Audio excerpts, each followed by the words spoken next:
Do do do. 7:02. I'm a couple minutes late. Oh well. Just was actually doing some last minute testing just to make sure that all the levels and everything was okay, that there was no issues with any of that stuff. And but it seems like we're good. So we'll go ahead and give it a few minutes for people to come in. If anyone comes in, maybe nobody shows up. I don't know. Wouldn't surprise me. It's kind of a new, different thing, I guess. But doing the podcast, I decided, if I'm doing the podcast, if I'm just going to record it sitting at home, I might as well just stream it while I'm doing it.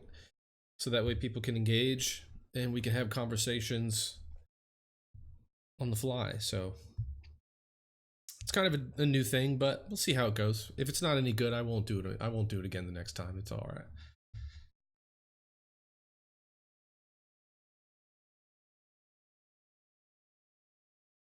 Just checking Twitter here. Let's see.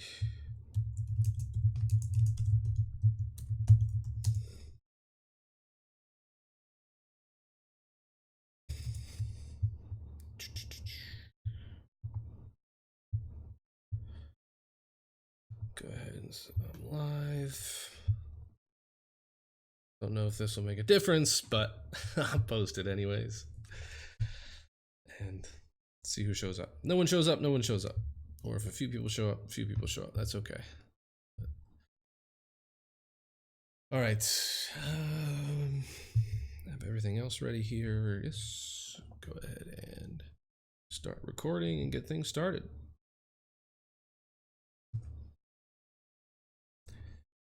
Okay, so welcome, folks. This is episode 16 of the Mental Mana podcast. I appreciate you tuning in and giving it a listen. If you're listening to this on iTunes or SoundCloud, where I usually post it, or if you're listening to this from Google Podcasts or Spotify, the two new platforms where I have put the podcast recently. I just put them up there recently, and if you're listening to this somewhere else and you prefer listening to it like on Google Podcast or Google Play, I think they're the same thing, or if you prefer listening to it on Spotify, you can now listen to it there as well.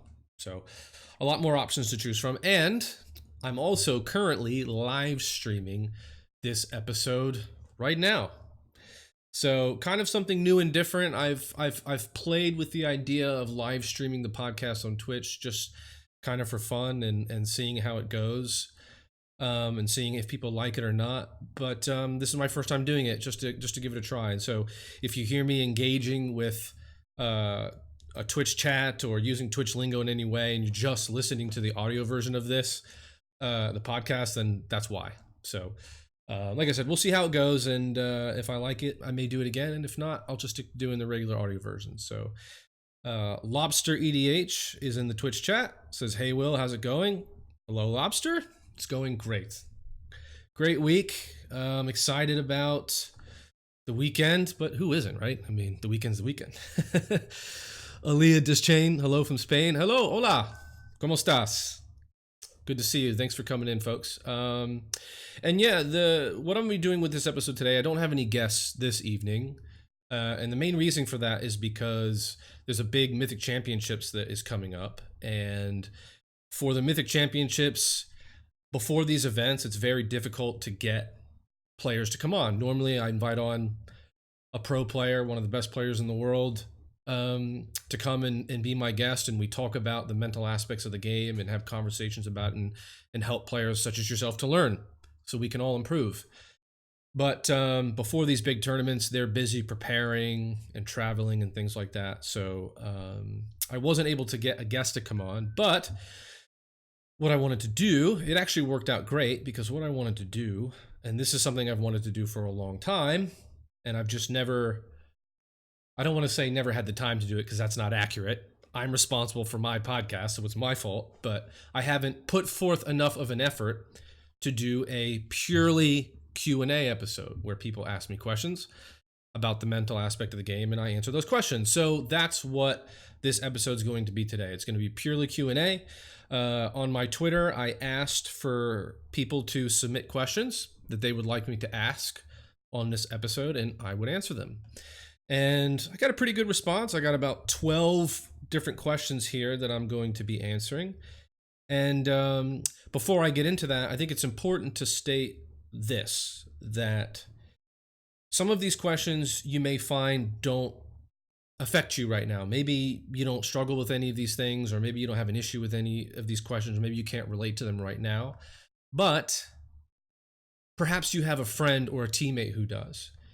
And listening to whatever answers I provide may help give you the resources to go and help that person. Or perhaps you could be confronted with these issues or struggles in the future. And by listening to this episode and listening to the answers I have to give, it can help you to either cope with them or prevent them from happening yourself. So I encourage you to kind of stick around and listen to the questions and the answers. There's a lot of good stuff here, and I'm definitely excited about doing this episode. So with that out of the way, let's go ahead and get things started. And actually, one last thing here, I should preface this. I don't know how long this is going to be. I did not go through each of these questions ahead of time and come up with answers and try to figure out what I was going to say. The way I'm approaching this is the same way I would if I was sitting with a client, with an athlete, with a player in a session, and they asked me this question on the spot. What answer would I give them? What would I say? And I'm kind of doing the same thing here. So I'm just going to go through these questions one by one, and I'm going to answer them to the best of my ability as we go through them. So I try to be very detailed when I give answers, when I speak to you, because I want them to leave with, and I want you in this case to leave with as detailed of an answer and an answer and a description as possible for how to deal with these things. So maybe we'll chat for half an hour. Maybe we'll chat for 2 hours. I don't know. I have no idea. We're just going to see what happens. But I'll try not to get too super ultra detailed, because I don't want to create a 4-hour episode, and I don't want you to sit here for 4 hours and listen to me ramble on. So with that said, let's go ahead and get things started. I'm going to start with the very first question here. The very first question here is actually, interestingly enough, it's from Javier Dominguez. And if you don't know who Javier Dominguez is, he's the current world champion of Magic. He was the runner-up the year before. He's an MPL member. Great player. I've actually had him on the podcast previously. He was one of my guests before, pretty recently, and he actually submitted a question. And his question was this. He asked, I've found some tournaments to have some special intensity attached to them, especially if you are properly focused to them. However, the more intense they become, the harder it is to replace that sensation to practice in that mental state. Any tips on how to recreate that feeling?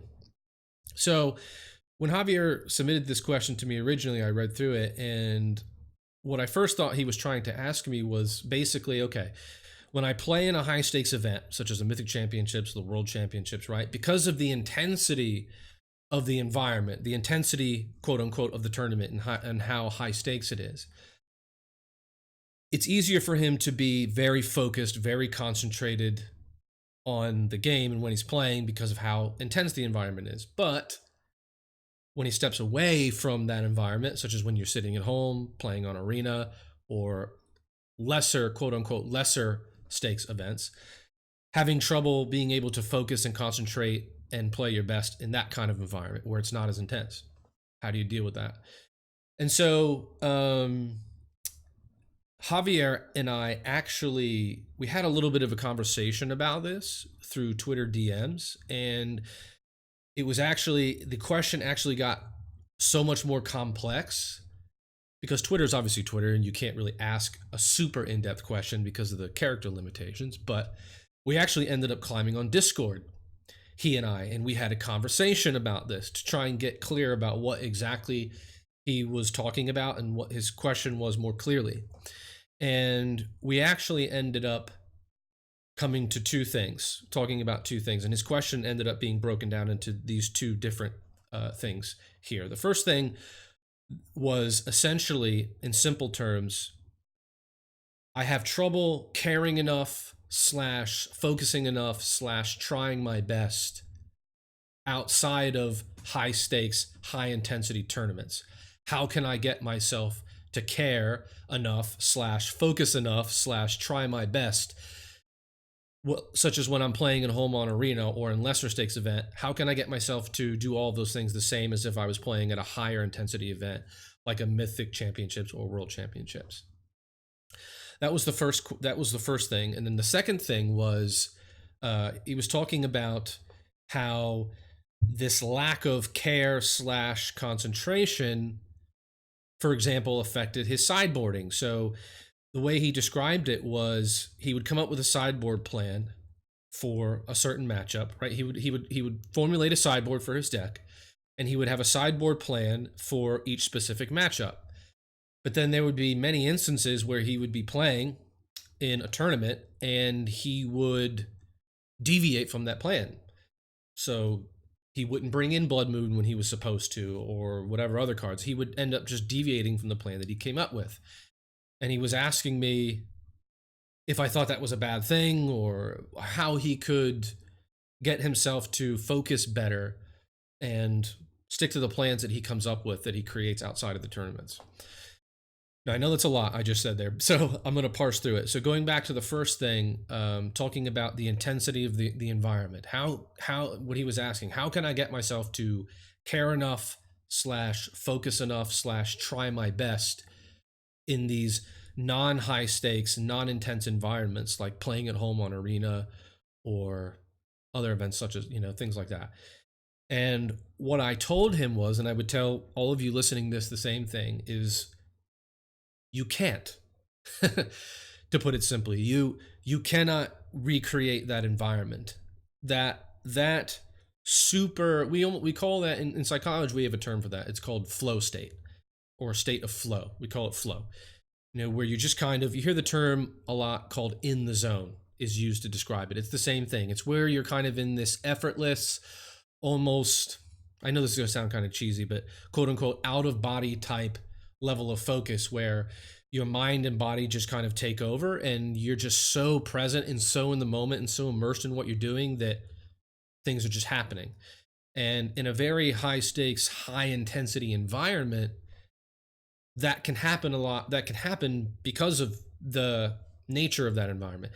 When you're sitting at home on arena, or when you're playing at a local game shop, or a tournament where the environment is not as quote unquote intense and the stakes aren't as high, it can be very difficult, if not impossible, to create that super flow state. I mean, unless you're some kind of, Trappist Buddhist monk who practices intense meditation every day and can get into it, then you probably could. But for the average person who's working and playing the game, it's very, very difficult, if not impossible, to recreate that. So you can't, what I told Javier is, and what I would tell you, you can't recreate that environment at home, right?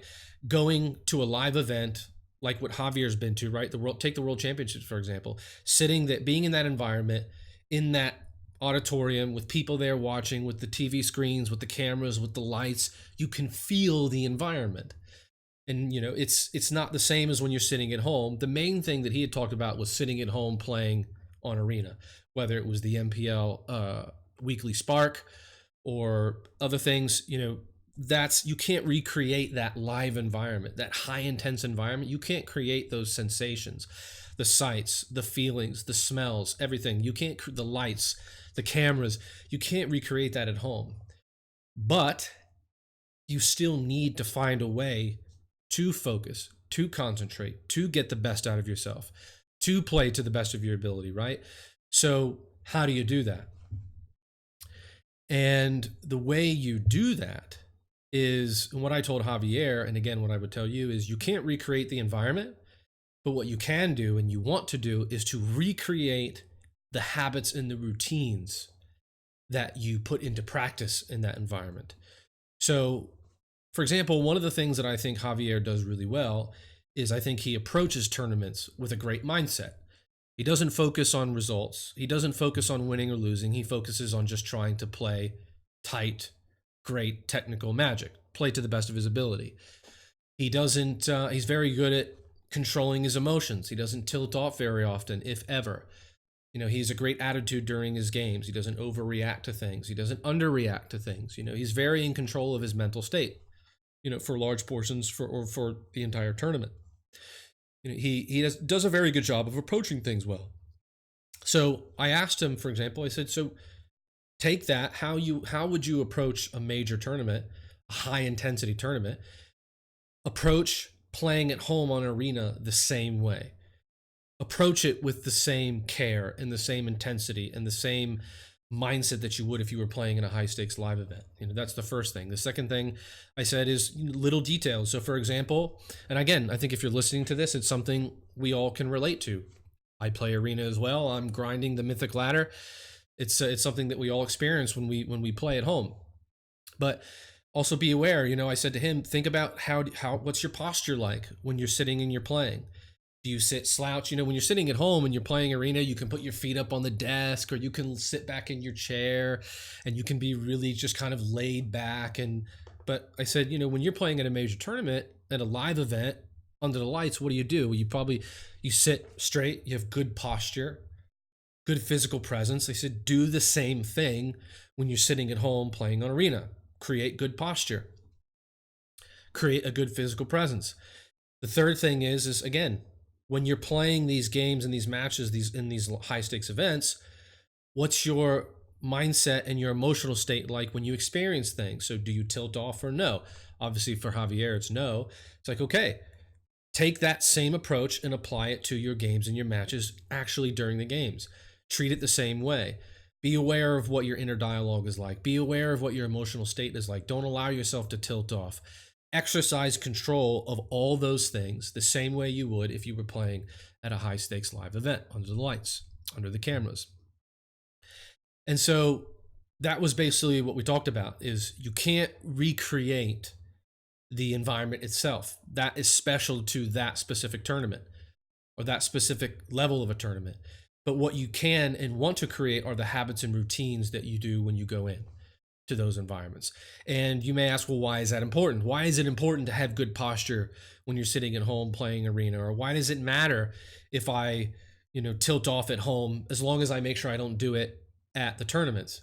Well, the reason is because, and we use this phrase in sport a lot, right? You practice the way you play, or you play the way you practice, vice versa. They both go hand in hand. Whatever habits, and because think about it this way, for folks that are listening to this, when you play at home, at least the modern day player, I think, does this, right? You play at home or outside of the tournament environment a lot more than you play inside the tournament environment, right? It's a lot of players these days are spending their time playing on Magic Online, playing on Arena. Most of your time is spent playing at home. So the habits and the routines that you create, even the mental habits that you create when you're playing at home, if you turn those into habits, well, they're going to carry over into the physical tournaments, the actual live events. So if you tilt off all the time when you're playing on Arena and you can't control your emotional state when you're playing at home, well, then that's not going to just magically disappear when you go to a live event. That's a habit that you've fostered, that you've fed into, that you indulged and developed. So that is going to carry over into the live events when you go and play in major tournaments. So the point of this approach is that by implementing the same habits and routines and the same standards, setting the same standards for yourself that you would at a major live event, live tournament, by doing these things at home, you make the transition to playing in live tournaments and live events far easier. And you don't have to worry about your level of performance dipping, your level of focus and concentration dipping, your level of care and application dipping down. I told Javier, I said, this has to become like your philosophy. Treat playing on Arena at home, treat that mentally and emotionally the same way you would a live event. Treat it exactly the same way. Care about it just as much. Make it just as important in your mind. And treat it the same way. Demand from yourself the same things that you would if you were playing in a live event.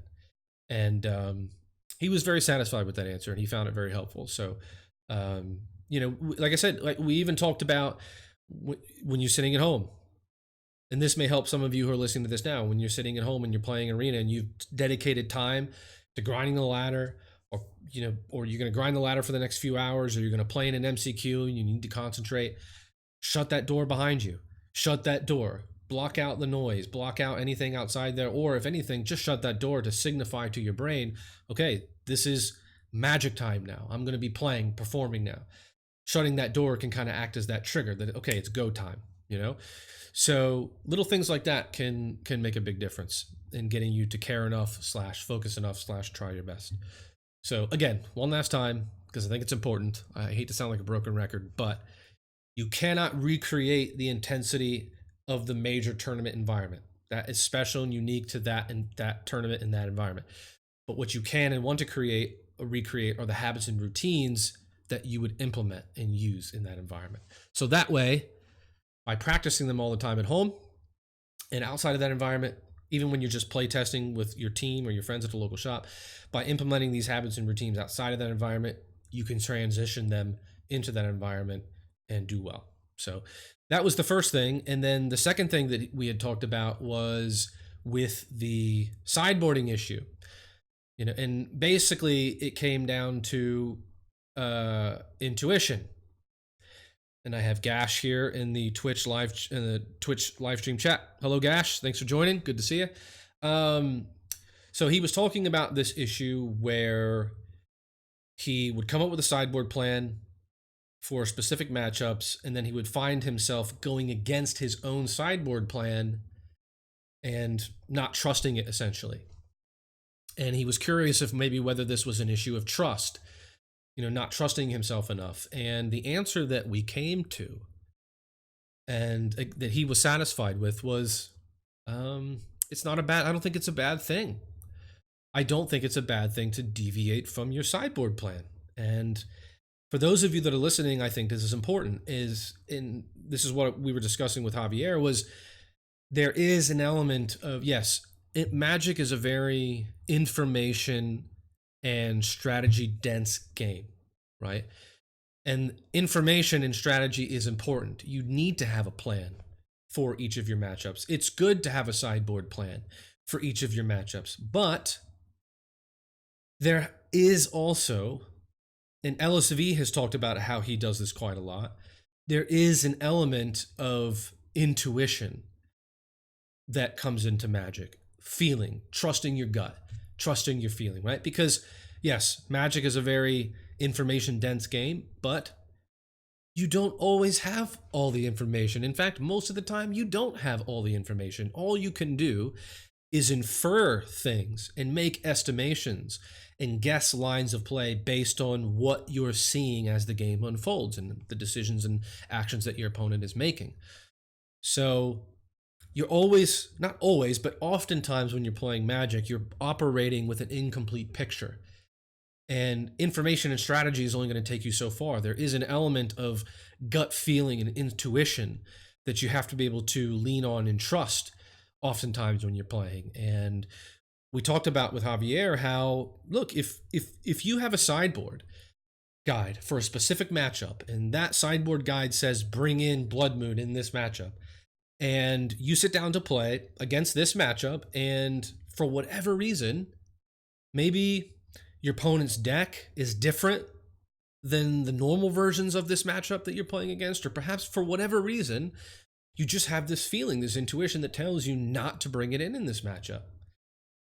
There's a real solid argument to saying, you know what, it's good to follow your intuition there. If you feel it's the right decision to not bring it in, even though that's what your sideboard plan was, it's okay to go against that if for whatever reason your intuition tells you that. I don't think you can ignore that intuition in Magic, and I don't think it's necessarily good to all the time. Yes, and Javier and I talked about this and we agreed, it is a high risk, high reward approach. There's times when you're going to be rewarded for doing that, for trusting your intuition and not sideboarding in Blood Moon when you should. And there's times when you're going to be punished. And he talked about how recently, I think it was at the Red Bull tournament, that he actually just won the tournament. And he talked about how there was a match where He was told to, his sideboard plan was to bring in Blood Moon, I think, or some other card in the specific matchup. But he ignored that plan and he didn't do it. He followed his intuition. His intuition told him not to bring in that card. And he ended up, the card that he would have sideboarded out for that card actually ended up winning him the game or helping him to win the match.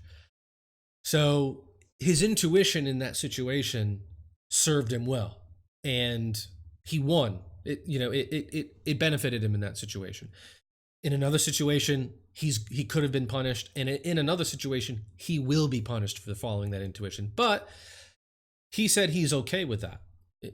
He's okay with accepting that as long as he understands that ahead of time. And that was what we settled on. It's like, look, because I did ask him, I did mention to him, I said, well, look, your other option, Javier, is you can just force yourself and maybe write this down on a piece of paper and you read it to yourself before every round.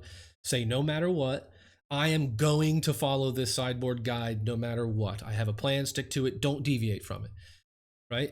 And you just kind of force yourself to develop the habit of always following the sideboard guide, no matter what your intuition says. And he said, no. He says, I don't want to do that. He said, if I did that, I feel like it would be worse if I just did that. And I said, no, I can understand. I can agree. So we settled on the answer being just, it's okay, actually. Just follow your intuition. I think sideboard plans they should be a guide, not a set of rules that you have to follow. I think they should be a guide that you generally follow and you use as kind of like a compass to help you go in the right direction.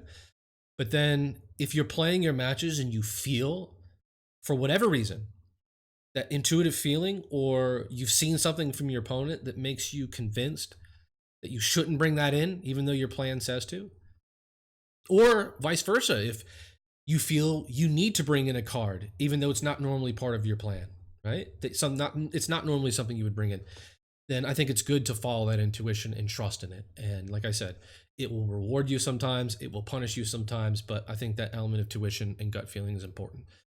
So, yeah, whew.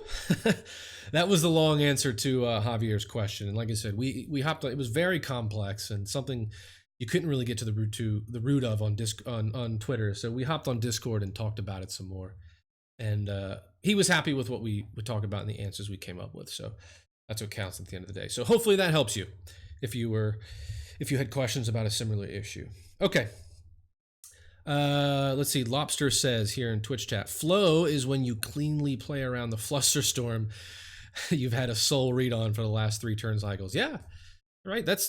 It can be, concentrating enough and being in that kind of automatic attention state where you can catch that kind of thing. Sure. That could be an example for sure. All right. Next question here. Question number 2 is from Lava Spike 3. And Lava Spike 3 asks, a friend has been playing competitive MTG for a decade now, traveling to GPs and SCG events all over the world, hoping to go to the Pro Tour. Where is I? Oh, he hasn't even made day 2 in any of them. I think this is self-destructive and obsessive, but he thinks it's dedication. Which do you think it is? Good question. Interesting question. Is it self-destructive or is it obsessive? The answer is, it depends. It depends. And I'll go into a lot more detail what I mean by it depends. So you could basically answer this question because it's similarly by talking about passion, right? You could say just as easily that Lava Spike's friend has a passion for qualifying for the Pro Tour. And when we're talking about passion in psychologically, there are 2 different forms of passion. There's what's called obsessive passion, and there's what we call harmonious passion. And I'll go through the differences between these 2. So obsessive passion is where your passion for something is so great that the passion for that thing becomes all-consuming.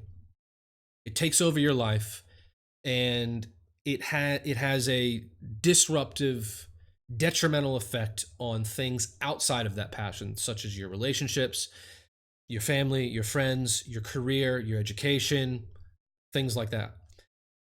Having a detrimental effect on those things, and you find yourself having a hard time stepping away from that thing when you need to, when you should.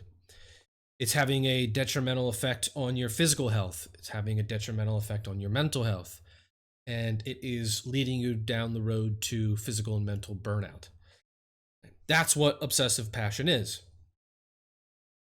Then there is what's called harmonious passion. Harmonious passion is when your passion for something is balanced.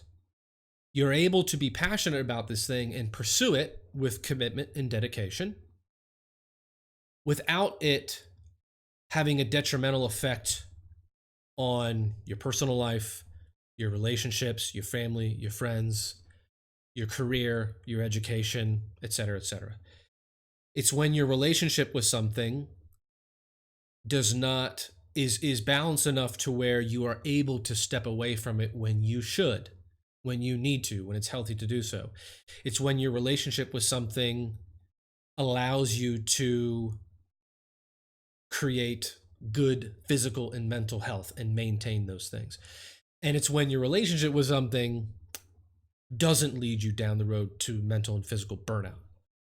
So that's why the answer is it depends.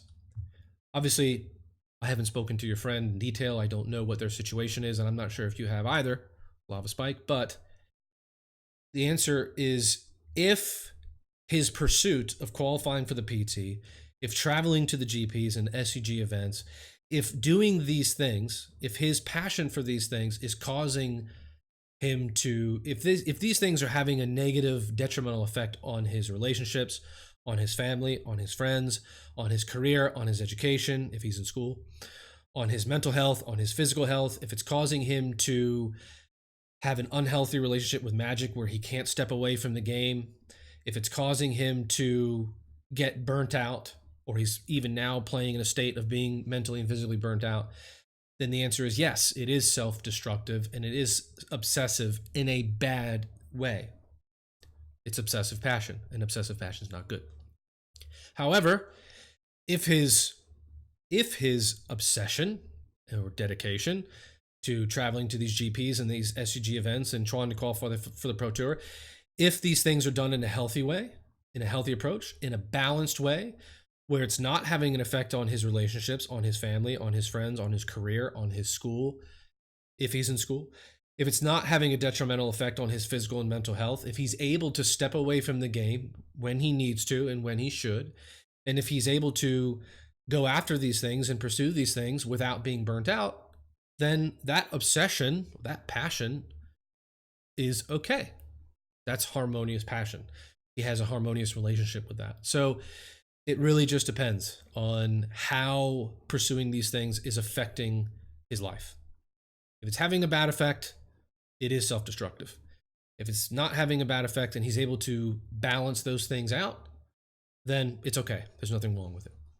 Now, what I would say is, and for those of you who out there who are maybe listening to this who have been through it before or going through the same thing now or may go through this in the future or be confronted potentially with this issue in the future, what I would say is it's important to constantly be reevaluating your situation.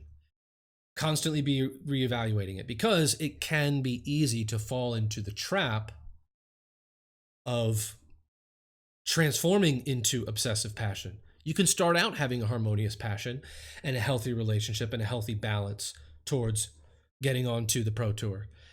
But if you're not careful, over time, you can take that a bit too far. You can devolve. That harmonious passion can devolve into obsessive passion, and the next thing you know, you've fallen into that trap. So just as you're moving along through these processes, just be aware, constantly be reevaluating things, ask yourself the questions, and make sure that you're not in the midst of obsessive passion. And if you are, take a step back, take a break from the game, reevaluate things, and then go again when you are in a more balanced, when you come up with a more balanced approach.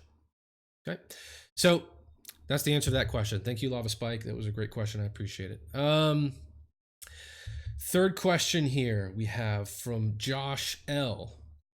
Josh L asks, how do you help a teammate recover who was on the verge of tilting? Or in other words, how do you help a teammate who was on the verge of tilting recover from that? Good question. Interesting question. The fact of the matter is, as a teammate, as a friend, as an outside person, the reality is, and maybe I'm wrong about this, but this is just my perspective on this as someone who's worked with a lot of players and played for myself a long time. There's not really much you can do from an outside perspective to bring somebody back from the verge of tilting. There's not much you can do to bring someone off the edge of that cliff, unfortunately. There is some things you can do. You can do to the best of your ability. You can try to encourage somebody, lift them up, inspire them, put your arm around their shoulder and try to make them feel good about themselves, right? You can do your best to help them with that. But ultimately, at the end of the day, that individual has ownership and responsibility for their own mind, their own thought processes, their own mental and emotional states, and they're going to exercise control over those things consciously or subconsciously at the end of the day. That basically they're going to do what they want to do at the end of the day. And no matter what good advice you give somebody, no matter how much you encourage them and try to lift them up, they may not listen to it. And if they don't, you really, as weird as it may sound, you really just kind of have to let them go. And you have to let them tilt off. And you kind of have to let them go off the rails. And then what you can do is once the tournament is finished, and once the day is finished, for example, if it's a multi-day tournament like a GP or something, or a Mythic Championship, you can then afterwards sit down with that person and have, like a heart-to-heart conversation with them in an easy, non-confrontational way. Don't have a go at them. Don't accuse them of being stupid or how dare, come on, man, why are you tilting? It's so dumb to do. Don't be confrontational and don't attack them, but just from almost like an empathy or compassion standpoint, have a heart-to-heart discussion with them to try and help them get to the bottom of it to the best of your ability. And I think that that's the best you can do in that situation. Offer words of encouragement. And once the tournament is finished, and if and this is important to iterate, I want to say this again, if it seems like they don't want your help, if they kind of push you away, metaphorically or literally physically, or if you give them advice and they just aren't listening to it, you really do just have to let them go. There's nothing, you can't do much more than that. You can't force them to not tilt. You know what I mean? So once the day is finished, once the tournament is finished, you can sit down, especially if you're talking about a teammate. This is important, right? Because this is someone who's on your team. They're part of a group, and what they do affects everyone in the team. So it is important to sit down and have a heart-to-heart, non-confrontational, non-attack oriented conversation and just try to help them in that kind of setting. And for those of you that are just listening to this, if you just want general advice on how to deal with tilt, what I always tell people is the best way to deal with tilt is to prevent yourself from getting into that state in the first place. Preventing tilt is the best way to deal with tilt. And this is something that can be done for sure. The worst thing to do is to try and eliminate tilt after it's already happened, because by then it's oftentimes too late. You're swirling in that emotional state, and once you're in that kind of place, it can be very, very difficult to get out from. So, but I will give you some ways to deal with that too. Let me start with first prevention, right? It's like it's no different than, it might sound strange, but it's actually no different than physical health. You hear doctors and medical professionals talk about this, right? One of the best things you can do to prevent yourself from having like a chronic health problem is prevention. Eat well, exercise, take care of yourself. Prevent it from happening instead of trying to deal with it after it occurs. And tilt is the same way. So how can you prevent yourself from tilting off? And the way you do that, there's a number of ways, but I would say the number one most important thing to understand is controlling your inner dialogue. Controlling the stories that you're telling yourself about what you're experiencing, and just basically dictating your thought processes as you're experiencing things when you're playing. So, I'll give you an example of this, and I talked about this in my book, Mental Mana, where I talked about how, let's say it's an empty board. Both you and your opponent are hellbent. You're both empty-handed, and you're just drawing off the top of the deck, and you draw for your turn. It's a land, and you play a land, right? And your opponent draws for the turn, and it's Big Teferi, right? And they tap 5 mana, and they slam it down, and they now are drawing cards off Teferi. They have a Planeswalker in play. You draw for your turn. It's another land, and you lay it down, and you say go. And in that instance, it's very easy to allow yourself to devolve into negative inner dialogue, right? You start saying things like, oh, well, this is over. This game is over now. My opponent is so lucky. I can't believe this. I might as well just stop trying. There's no way I can win this. It's done, right? And when you start doing that, obviously, those negative thoughts then perpetuate negative feelings, negative emotions. And then those negative emotions create more negative thoughts and more negative dialogue, which then perpetuates more negative emotions. And you're in this swirling state of quote unquote negativity. And that final state there is what we would call tilt. That final state of being in that just emotional misery, emotional negativity. That is a byproduct of negative thoughts and negative emotions feeding off of one another. So imagine if in that exact same situation, let's flip the inner dialogue around. Let's say in that same situation, you draw land for your turn, you lay the land and you pass. Your opponent draws. They tap 5 mana, they play Big Teferi, they draw a card, and you tell yourself in that instance, okay, you know what? It's not over yet. And that's true. It's not over yet. Magic is magic. I have outs. Anything can happen. My opponent could just draw nothing but lands off Teferi. It's perfectly possible. It doesn't mean they're going to draw bombs every turn. We have no idea what's going to happen. The game is never over until it's over. I have some outs. Keep playing to my outs. It's not over yet. Let's go. We can do this. Right?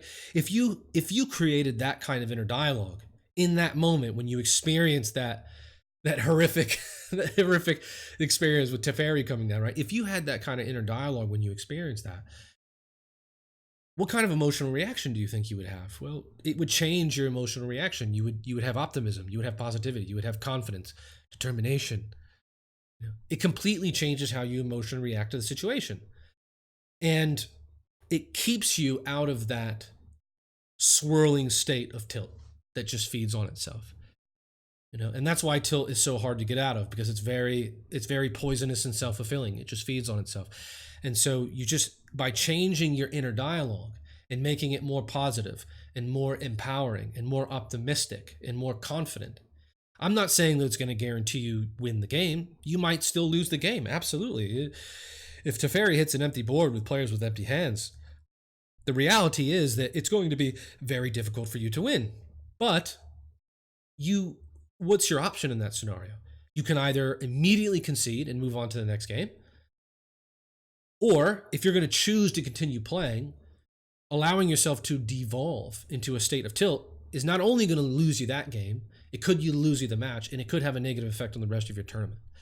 So the way you prevent tilt, change your inner dialogue. Make sure your inner dialogue is positive, optimistic, empowering, and confident, and that's going to prevent you from feeding into any negative emotions that are going to put you into that state of tilt. And that's how you can prevent it from happening. Now, if, for example, let's say you enter into a state of tilt, and we can no longer prevent that from happening because you're already there, right? You're already there. It's happening. Prevention is no longer an option. What can you do to get out of it? Well, there's a few things you can do. Number one, and a couple of these things are physical. And I know it's going to sound silly and kind of stupid, but I'm going to go through the science of how these things are beneficial and why you should do them when you're in the middle of a state of tilt. So the first thing is, if you find yourself tilting off and you're in that kind of emotional state, first thing I would tell you to do is exercise deep, slow, controlled breathing. And a great exercise you can do, I talk about this a lot in my articles and stuff like that when I post about it online, social media, is an exercise I like to call 5-5 breathing. You breathe in for 5 seconds slowly through your nose, and then you exhale for 5 seconds slowly through your mouth. In for 5 seconds slowly through your nose, out for 5 seconds slowly through your mouth. And what this does is, I know it sounds kind of hokey and very Buddhist, but what it does is scientific research and literature has shown that slow, deep, controlled breathing activates what's called your parasympathetic nervous system, which triggers a relaxation response in your body. It helps you to relax. And it also helps to lower cortisol levels. Cortisol is what's responsible for stress. So it helps to lower your stress levels as well. So slow, deep, and it does a lot of other things too that are great for magic. But in this specific situation, slow, deep, controlled breathing is good at helping to trigger and create that relaxation response and lower your stress levels. So that's the first thing I would do. Another thing that I would advise you to do, very simple, smile. Smile and laugh. In fact, if you're sitting here listening to this right now, just for no reason at all, just think of something that's really funny that makes you smile, and just smile really big, and notice how you feel when you do that. You almost immediately feel better when you do that, don't you? And there's a reason for that, because smiling and laughing triggers the release in your brain of what are called neuropeptides. And neuropeptides are just feel-good brain chemicals. It releases things like serotonin, which helps you to relax, feel better, feel good. So smiling is really good. It helps take the edge off of things. And if you just kind of smile and you just kind of go, oh, man, I can't believe that happened to me. That was so crazy. My opponent top decked a fairy on an empty board. Ay. That's nuts. All right, let's go on to the next one. And you kind of smile and laugh about it. It will really help you in that state of tilt and kind of help pull you out of it. The third thing I would say, I don't want to say it's the least effective, though it maybe is, because when you're in a state of extreme emotion, a lot of times words don't have the power to knock you out of it. But one thing that you can do, and you can try this for yourself and it works for you, great, you can do it. But what you can do is an exercise I like to call scripting. So imagine if maybe you're somebody who does go into tilt a lot, and you're going to need time to practice learning how to prevent tilt. And in the meantime, you're going to tilt off every now and then. And so what you can do is get out a piece of paper, and you can do this at home, is get out a piece of paper, and on that piece of paper, think to yourself, if I was in a state of extreme tilt and I wanted to get out of it, what would I want to say to myself in that moment to help me get out of that state? To help me get out of a state of tilt? What would I want to say to myself to help me get out of that? And then you would just write that down. Again, something positive, something encouraging, something inspiring, something uplifting, confident. Write that down. And then what you can do is you can fold that up, you can put it in your box, you can put it in your bag, and when you go and play, or when you're sitting at home playing on Arena, if you find yourself tilted, you can just take out that piece of paper and you can read it to yourself out loud or in your own mind. And you can use it as a kind of affirmation to kind of help yourself talk yourself out of it. I think if you're in a state of tilt, those are the three main things maybe that you individually can do to help yourself get out of it. So yeah, that is the question on tilt. So thank you, Josh, for that question. I appreciate it. Always love answering tilt questions because I know it's something that affects a lot of players. So it is very important to talk about. That's for sure. All right, cruising right along here. We're going to the next one. We have Ryan Sachs. Ryan Sachs asks, man, that's hard to say. I know a couple people that struggle in paper more than online due to the additional stress/overhead of physically having to maintain the game state. Related to that, but also broadly applicable, I would love to hear you talking about managing your cognitive bandwidth. Man, all of these questions are really good and require me to go into long, detailed rants. So I don't know if you're enjoying listening to this. I hope so, but yeah. So let's start with the first part here. I know a couple of people that struggle in paper more than online due to the additional bandwidth slash overhead of physically having to maintain the game state. Um, and that's true. For example, this is something that happened to me recently. I went and played at a local tournament here at a local game shop, and after playing on arenas so much for so long, having to keep track of my own enter the battlefield triggers, leaving the battlefield triggers, stuff on the stack, and not only that, but my opponent's stuff as well. It was really mentally daunting, and it was something that I didn't prepare myself for, and I hadn't even considered, to be honest, because I was mainly going there just to, play and enjoy myself and things like that. But yeah, it was definitely a lot more mentally intense because when you play online, all of these things are taken care of for you. The triggers, the enter the battlefield effects, leaving the battlefield, all this stuff is just stuff you don't really have to pay attention to. The game just does it for you, the client. But when you go and play in paper, obviously you have to catch everything. And if you're not careful, you can miss important things that could have a negative impact on your results. You could have a judge call made against you. You could get a game rules violation, a game loss, worst case scenario. So that is important to understand. Having a way to make sure that you are prepared to play at live events if you're somebody who plays online a lot.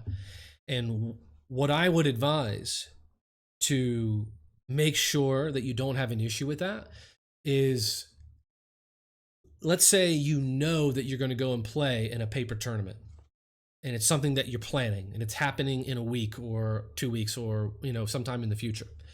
What I would advise that you do is you can play test online and with arena and everything. That's fine, of course. It's actually a good way to prepare, right? Because you can play more matches and get more information that way. But what you should do is sometime before that tournament, make sure that you get out of the computer and you get in enough adequate play time with Paper Magic, so that way you can get acclimated to not only playing in that environment, because there's something to say about that too. When you're playing at home on arena in front of your computer, like we were talking about before, it's very relaxing. There's no other distractions around, really. You're just there by yourself. There's no other people around you. There's no other noises. There's nothing else that can take your focus and concentration away.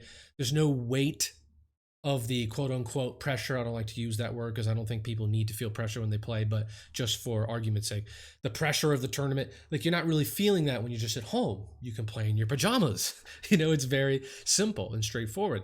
But when you go and play in a tournament in paper live, now you do have the weight of that environment on you. You have the people around you.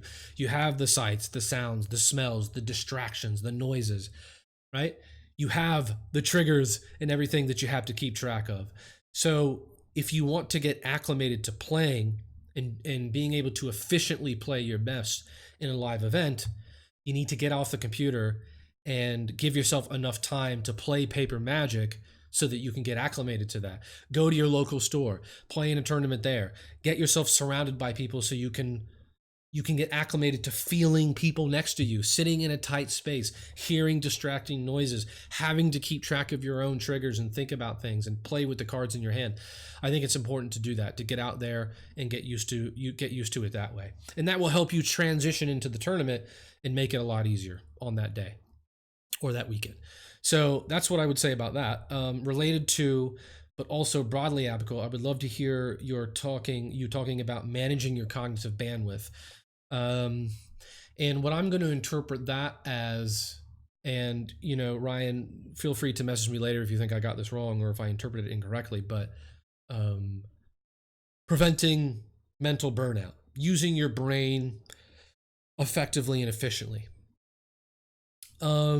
A couple things. Number one, retain relevant information, throw away irrelevant information, or block out irrelevant information. So, for example, if you're playing in a tournament and that's what you're dedicating your day or the next several hours to, that the individual game that you are playing in that moment right? Because let's break it down. What is a tournament? A tournament is multiple rounds. Each round is a match, and each match is anywhere from 2 to 5 games, right? If you're playing in the semifinals, I think, or the finals of a Mythic Championships or something like that, it's a best of 5. So, right? A tournament is made up of multiple rounds, which is made up of a match, which is made up of multiple games. So let's look at it from a individual game perspective. When you are playing individual games in a tournament, that game should be the only thing that occupies your mind. You don't want to be thinking about game 2. You don't want to be thinking about game 3. You don't want to be thinking about round 5. You don't want to be thinking about the previous games that you've played up to that point in this tournament, if there are any. You don't want to be thinking about what's going on at home with your spouse, with your school, with your work, anything like that. These things are completely irrelevant. And I should say, most importantly, future results, future records, future standing positions in the standings. All of this stuff is irrelevant when you're sitting at the table playing a game. That is totally irrelevant information. And all that you should be thinking about, the only thing that should be consuming your mind is game-related information for that game. That game is the only thing that exists, and everything else gets put out of your mind. And then you can kind of scale that up as you go. So when you finish that game, you move on to the next game. You take the information that you need from that first game. Okay, what did my opponent do? What kind of cards did they have? What might they bring in? Okay, this is what I need to sideboard in. This is what I need to be watch out for and be mindful of in game 2. And you take that relevant information, you take it with you, you forget that match, whether you won or lost, that result, you put it behind you, it doesn't exist anymore, and you focus on game number 2. Again, you're not focusing on the last game, you're not focusing on previous rounds, you're not thinking about round 5, 6, 7, position in the standings, records, doesn't matter. The only thing that matters is what's happening in that game state, and the information related to that game. And the same thing is true in the sense of the broader tournament. When you sit down at the computer to play on that MCQ, or to grind the ladder on Arena, or when you walk into that tournament, when you walk through the front doors of your local shop, or when you walk into the halls of the convention center to play in that major tournament, until you're done, until you get up out of that chair, until you get out from in front of your computer, until you leave your local game shop, until you leave that convention center, that tournament is the only thing that exists in your life. Don't think about school. Don't think about work. Don't think about relationships, whatever's going on in your personal life. Leave it at the door and allow this tournament to be the only thing that exists in your life until it's done for that day or that weekend. And then that way, that's the best way you can use your cognitive bandwidth. In terms of keeping your brain fresh and preventing things like burnout, there's a number of things you can do. Number one, again, I talked about slow, deep, controlled breathing and that exercise of 5-5 breathing, 5 seconds through your nose, 5 seconds out through your mouth. Do that periodically through each game, through each of your games, through each of your rounds, in between rounds. That kind of exercise, again, relaxation response, helps relax and clear the mind. It will help keep things fresh. In between rounds, if you're sitting at the computer playing in an MCQ with rounds, or playing on MTGO with rounds, or if you're just grinding the arena, the ladder, take a break in between rounds. If you're grinding the ladder after you play 4 or 5 matches, get up, go, walk outside, get some fresh air. If you're playing at a live event with a tournament, in between every round or every other round or every 3 rounds, get out of the tournament space where it's very congested and tight. There's lots of noise. There's lots of chaotic things going on. Get out of that environment. Go somewhere where it's peaceful and quiet. Allow your brain to relax and quote unquote detox a bit and refreshen itself. Do some deep breathing. Smile. Relax. It's good for you. These are all things that you can do to help stave off like mental burnout. And also, I should say, importantly, just as important, is making sure you take care of yourself. Eat well, drink well. Do not eat hot, heavy foods that your body is going to have to work extra hard at to digest. I know it's not a popular opinion, but when you go to GP, like for example, I went to GP Orlando twice, and the food they serve there is just terrible for performance. Hot pretzels, hot dogs, pizzas, burgers. That stuff is awful for you to eat. It's awful for you to eat. It just, your body has to spend extra energy digesting that stuff. And I've actually had many stories from players who, we have conversations and they tell me, yeah, like I was doing fine up to this point in the tournament. I went out and had lunch. I ate a burger or a hot dog or a cheese coney or whatever it was. The next thing I knew, I felt awful the rest of the tournament. I couldn't focus. I couldn't concentrate. I felt terrible. And I ended up playing really poorly.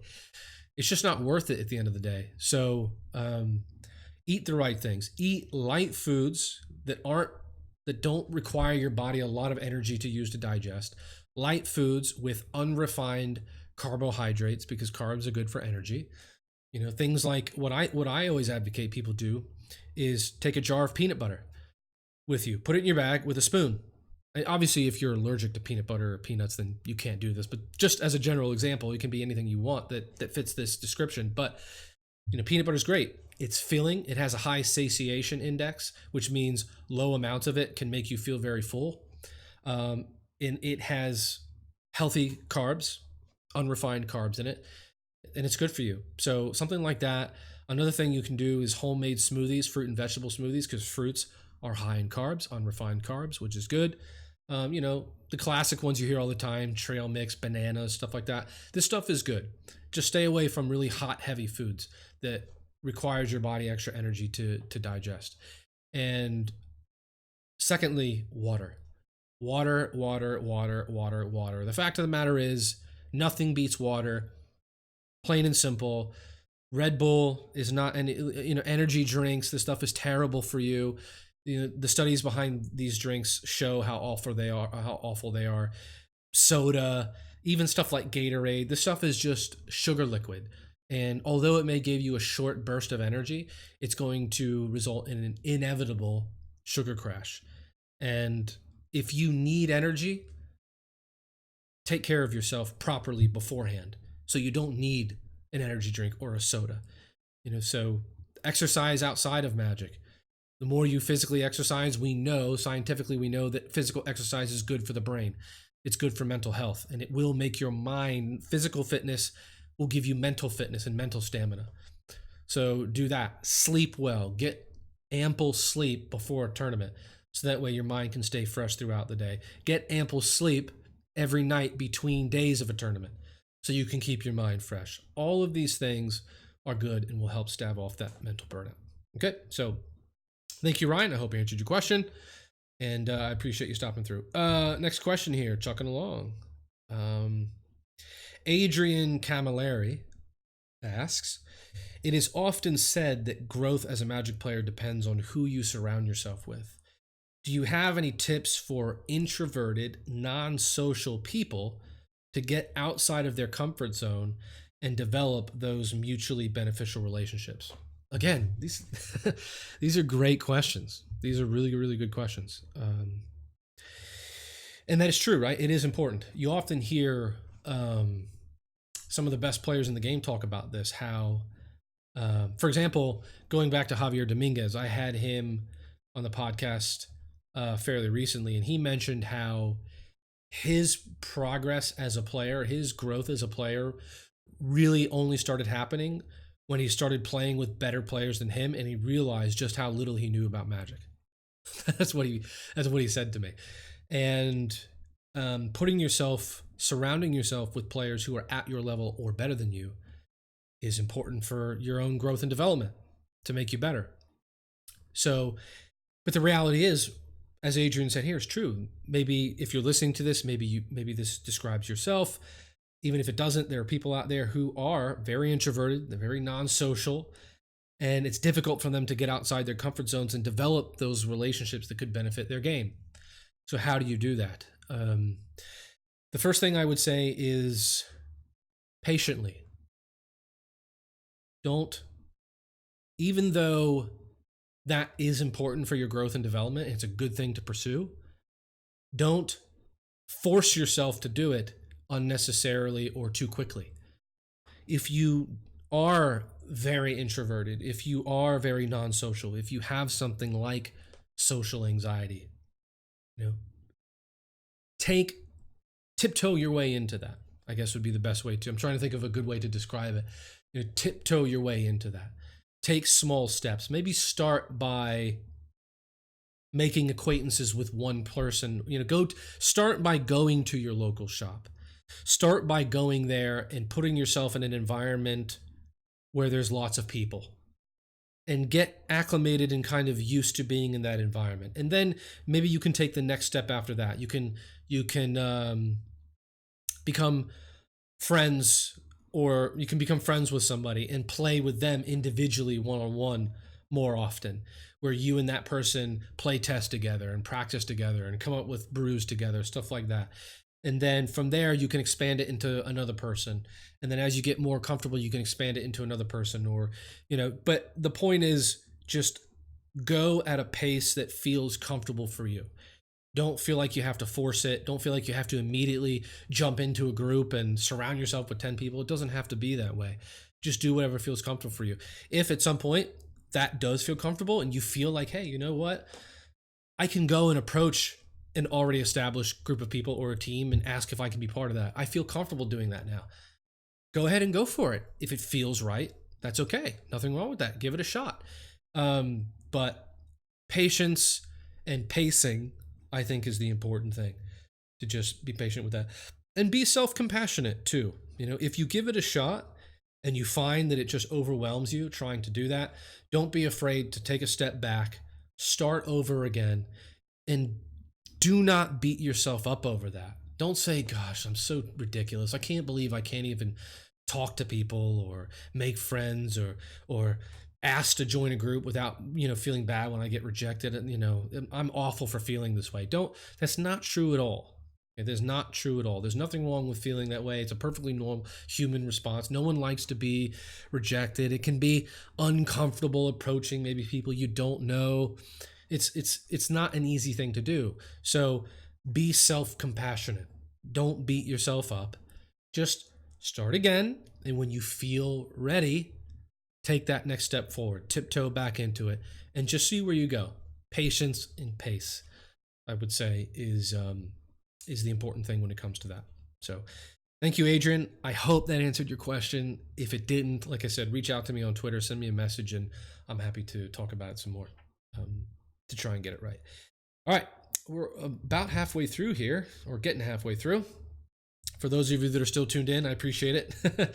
Hopefully, the information so far has helped you. Like I said, these are great questions, and they've all been really good so far. Things that I think affect a lot of players out there. So, all right, next question comes from David Greenis. I assume it's Greenis. Could be Grinus. Grinas. I think it's Greenis. If I got it wrong, I apologize, David. But David asks, what is your position on flavor within deck building? And I love this question. This is one of my favorites. This is one I have gotten many times before, not with this specific Q&A, but I get this question a lot, right? Like, Will, what do I do? I want to play something fun, but I also want to be able to win. What do I do? And I'm going to kind of, again, reinterpret that question like that, right? What's the position on flavor within deck building? Basically, how do you balance fun, playing something that's fun, with winning? And the answer is, it depends. Everyone's favorite answer. Again, it depends. And I'll explain what I mean by it depends. So, when you're going to play in a tournament, what I always advise players to do is to figure out why they're playing in that tournament. Come up with an answer to that. What does success mean for you? Because success really is just an arbitrary thing. Yes, it has a definition in the dictionary, but what definition is and means specifically to each individual just depends on how they personally define it. So I'll just use myself as an example because I'm here with myself today. If I had to guess, I would ask them, but for me, I define success. If I go and I play in a tournament, I have had a successful tournament if I have enjoyed the challenges of the day, I had fun playing the game, I played to the best of my ability or tried / committed to playing to the best of my ability, and I walked away from that tournament learning something to make me a better player. If I can do those things, then I have had a successful tournament, regardless of whether I go 0-7 or if I win the whole thing undefeated. It doesn't matter what the result is. That is how I define success when I go and play in a tournament. For other people, success is defined as I need to win the whole thing. For other people, it's, well, I just want to make the top 8 or make the top 16 or finish in the money or win some kind of prize, right? Get some kind of EV in return for what I put into it. For some, it's just take my brew, have fun, have a laugh with my friends, have a great time. That's it. All of these things can be considered definitions for success. There is no right or wrong answer. It just depends on how you personally define success in Magic. So you have to find the answer to this question. If you're going to go into a tournament, you have to decide beforehand, okay, what is my priority? What matters most to me? Having fun, playing something that I've created like a brew or a flavorful deck? Or am I going there to try and win, to try and get some EV equity out of that tournament? It depending on what your answer is, depends on which direction you go in. So if you decide, you know what, I don't care about winning. I just don't. Like, I just enjoy playing in a tournament with lots of other players. I enjoy the competition. Whether or not I win or lose doesn't really matter to me. I just want to enjoy and have fun playing this flavorful deck I came up with and see how it does. That's it. If that's your definition for success and if that's what you want to do, then by all means go that route. You just can't be upset if you lose, right? If you don't do well results wise in the tournament, you can't be upset because beforehand you have agreed with yourself that this is what matters to you and how you're going to approach it, right? And again, there's nothing wrong with that. If that's how you want to approach the tournament, it's Magic. You can play Magic your way. No one can tell you how to play Magic. It's your way to play it. Now, if you tell yourself, you know what, this is actually an important tournament, maybe it's a PTQ or an MCQ or a Grand Prix or something, Mythic Championship, World Championship, whatever it is. If maybe you tell yourself, you know what, the result matters here. I want to try and win here. I want to see how far I can go. I want to try to get the best results that I can. I need to be competitive, right? Maybe then you just play the best deck. Maybe then you just pick up the best deck and play that, because if that's your priority, results and winning, then you need something a deck that can help you achieve that, right? And maybe just a pure flavor deck isn't going to help you to do that. So it all just depends on your priorities. And generally what I advise people is, I think the best thing to do, and this is just my personal opinion, I think the best thing that a player can do is to try to strike a balance between being competitive and enjoying the deck that you're playing. I personally think that that's important. And I'll explain why I think that's important, because I'll give you an example. Let's say you have two options. You can play a tier 1 deck that's one of the best decks in the format, but you absolutely hate playing it. It makes you miserable playing the deck, and you're not comfortable or confident playing that deck at all, right? That's one of your options. It's the best deck in the format. But you hate it. It makes you miserable playing it, and you're not comfortable and confident playing it. On the other hand, you have this tier 2 deck. It's not tier 1. It's maybe not as good as the tier 1 deck, but you love playing it. You enjoy playing it. It makes you smile playing it. You have fun playing this deck, and you're very confident and comfortable playing this deck, right? I think it's better to play that tier 2 deck that puts you into a better mindset than playing the tier 1 deck that puts you into a lot worse mindset. And here's why. Because I think that if you take a tier 1 deck that you hate playing, that makes you miserable mentally and emotionally, that drains you, and that you're not comfortable or confident playing, you're not going to play, even though that's a tier 1 deck that's really good, you're not going to play that deck optimally. You're not going to make the best decisions. You're not going to see the right lines or take the right lines. You're going to play that deck suboptimally. You might tilt off a lot more easily playing that deck. You might get frustrated a lot more playing that deck, which is going to have a negative effect on your mindset, which is going to have a negative effect on your performance, right? If you're not comfortable or confident playing something, it can affect how you play it. So for me, playing a tier 1 deck suboptimally is not as good as playing a tier 2 deck optimally to its maximum. If you take that tier 2 deck, you love playing it, you really enjoy it, you have fun with it, you're very comfortable and very confident playing this deck. Because of that, you're going to play that tier 2 deck optimally to its maximum. And I think that although the tier 1 deck may be technically better, the equity that you gain psychologically from playing the tier 2 deck, I think that can, at times, or maybe all the time, I don't know, but it can close that gap in terms of, tier 1 versus tier 2. I think that is important, and something to keep in mind, and I think a perfect example of this is somebody like Craig Wescoe. Craig Wescoe, another person who's been on the podcast, he's one of my favorite players over the years. He's somebody who's famous for this, right? It's kind of like the meme that Craig always has to deal with, right? Is he's the white weenie guy.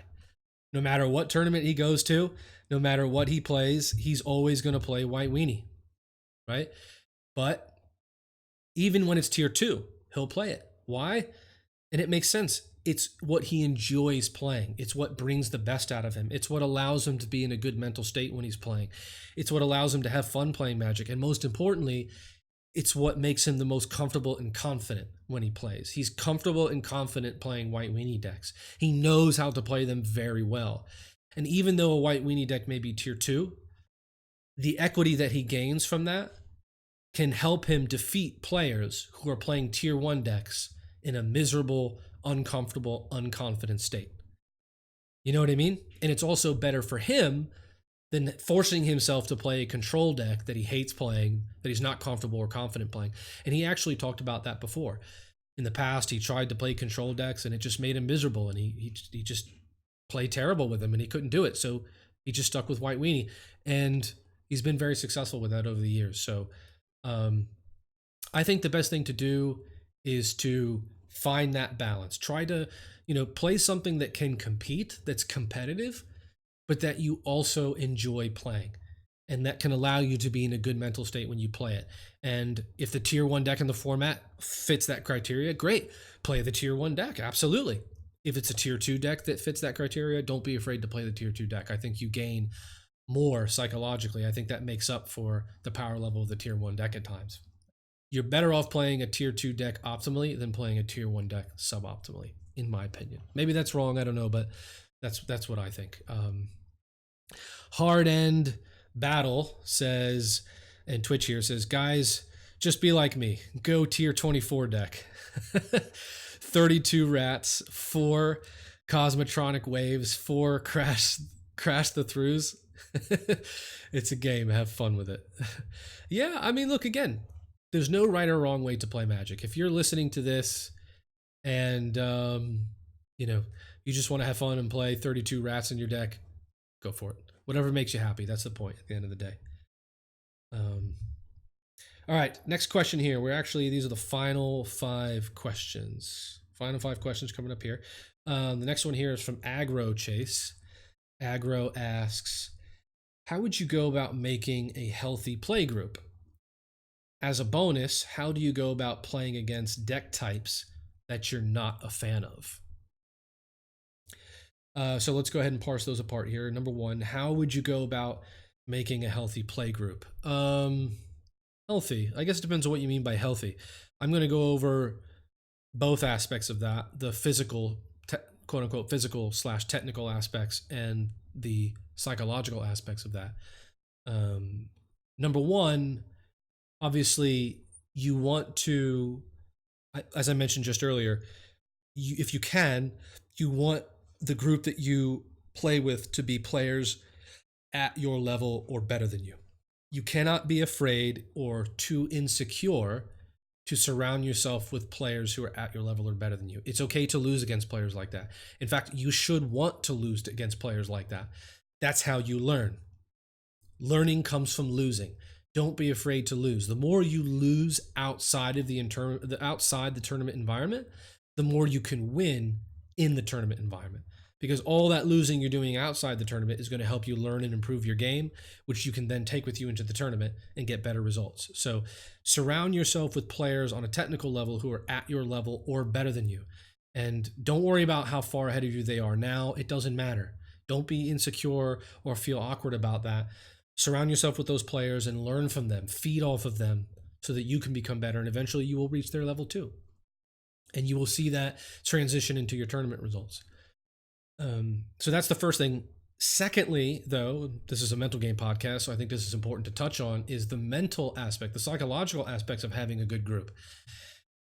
Have people in your group who are positive-minded people, who are optimistic people, who are people who are willing to try and inspire you, to lift you up, and to make you feel good about yourself and breed confidence within you.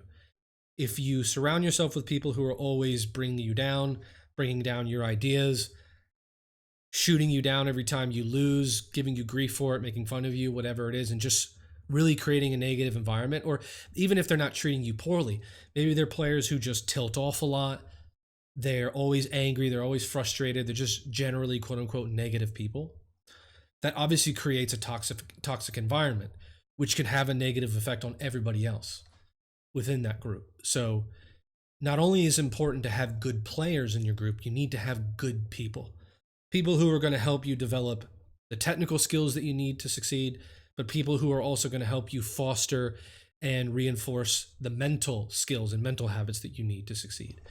So have good skilled players, but also have good people. And that's important, not only just from a results perspective, but just from a happiness perspective. I mean, who wants to go and have to go into a shop or go and meet up with people who are just going to be miserable the whole time? It's just, you can't even look forward to that. It's just going to make you, their negativity is eventually going to rub off on you. And you may even find yourself taking that in and exemplifying the same thing eventually. So surround yourself with good players and good people. That's important. Okay, so hopefully that answers your question, Agro Chase. Thank you for submitting. Like I said, if not, reach out to me. I'll try and answer it better. Okay. Next question, Joe Cortez. My problem is usually dealing with other personalities. Or, you know what? Actually, what am I doing? Sorry. I don't think I answered that. I didn't answer the second part of the question. What's wrong with me here? How do you go about playing against deck types that you're not a fan of? Sorry about that. I forgot to answer that. How do you go about playing against deck types that you're not a fan of? It's a kind of an odd question, I have to say. I mean, most people ask, well, like, how do I go about playing a deck I'm not a fan of, right? So going back to what I said before, let's say a deck is just so overwhelmingly powerful, right? Like Teamer Energy or Callblade from back in the day, Affinity Standard. Like, these decks are just so overwhelmingly powerful, you're almost foolish not to play it, right? That's normally what people would ask. But Agro Chase here, he's asking, how do you go about playing against deck types that you're not playing against deck types that you're not a fan of? What I would say is, well, you just have to accept that people are going to play what they want to play, and there's nothing you can do about it. I know that sounds kind of harsh, but maybe that's a tough love answer, but it really is. I mean, when you go to a tournament, everyone else is going to be playing the decks that they feel comfortable playing, that they feel they're going to be able to win with. And yeah, you may run up against archetypes that you don't like, but for example, was it here Hard End Battle in the chat here? Talking about mono red players. Yeah, I mean, I despise mono red. There's two decks I despise in Magic. Control decks, like hard control decks, blue-white Esper control type decks, and mono-red decks. I hate them. If you're out there and you're listening to this and you love them and you've had success with them, I think that's great. I think that's awesome. You should keep playing them. No doubt about it. Me personally, I hate those decks. I can't stand them. And, but I also understand people are going to play them. People do love them. People are great at playing them. And that's perfectly fine. You can't control what other people enjoy playing or what other people are good at playing. And you just have to respect that people are going to play what they want. So, and just as you're going to do the same, You could bring a deck to a tournament that someone else is not going to like playing against, and they're just going to have to accept that too. Remember, your job when you go to a tournament is to play Magic to the maximum of your ability, whatever player and deck is across from you. And you have to accept the conditions of that situation. You can't moan about what deck someone's playing. I hate playing against Esper Control, but if that's what I have to play against, I have to accept that and get on with it. And I have to try and play to the absolute best of my ability and execute a performance that's going to allow me to beat that deck.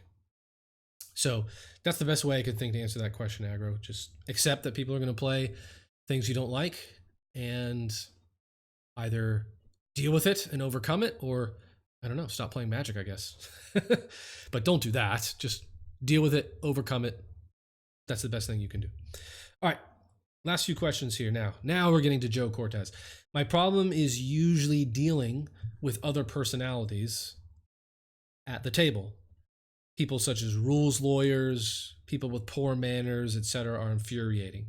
Any suggestions to not get tilted? Great question. Great question, right? And we see this. I want to be careful with my language here. I don't want to say this is something you see a lot, but it is something that happens at tournaments, right? You sit down and you playing against somebody who's just a miserable player. They're miserable to play against.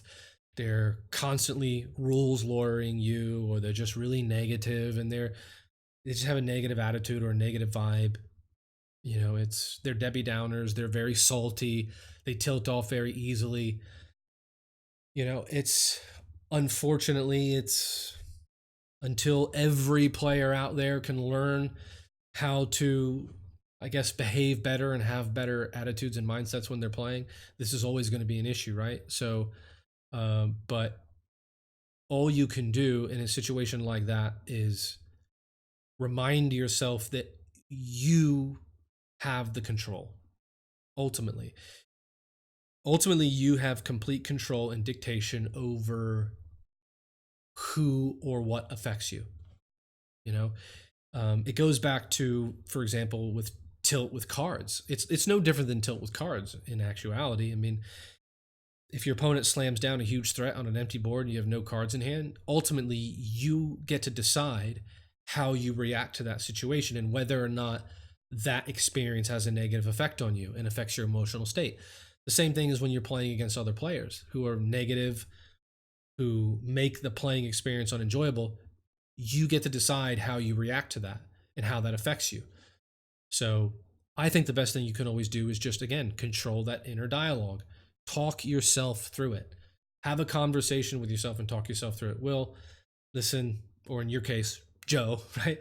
Joe, I understand this person's making it difficult for me to play. Try not to get sucked into it. Focus on yourself. Focus on playing your best game. That's all you can do. You have control here. Let's go. Keep going.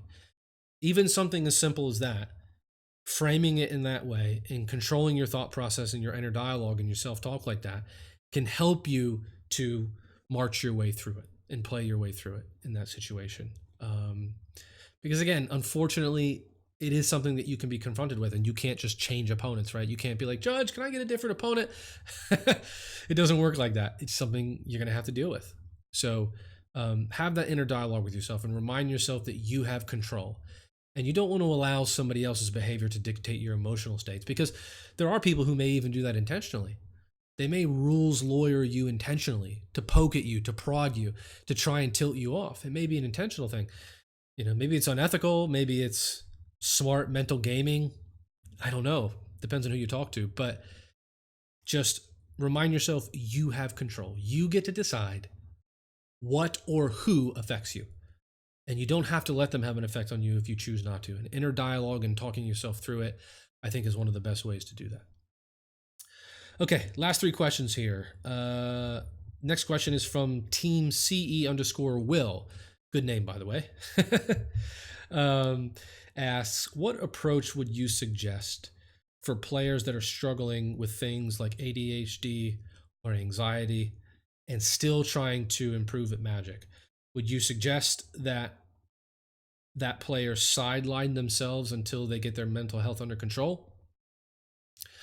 Okay, first things, let me preface this, since we're talking about things like ADHD and anxiety.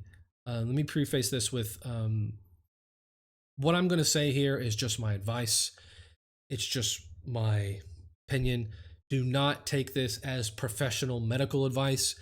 If you're somebody who has ADHD or if you have anxiety, it's important that you seek, help from a medical professional to help you deal with these things. This is just a podcast where I'm going to give out just generalized advice on this kind of stuff, but do not take this as bona fide medical professional help. Okay, that's important to state up front here.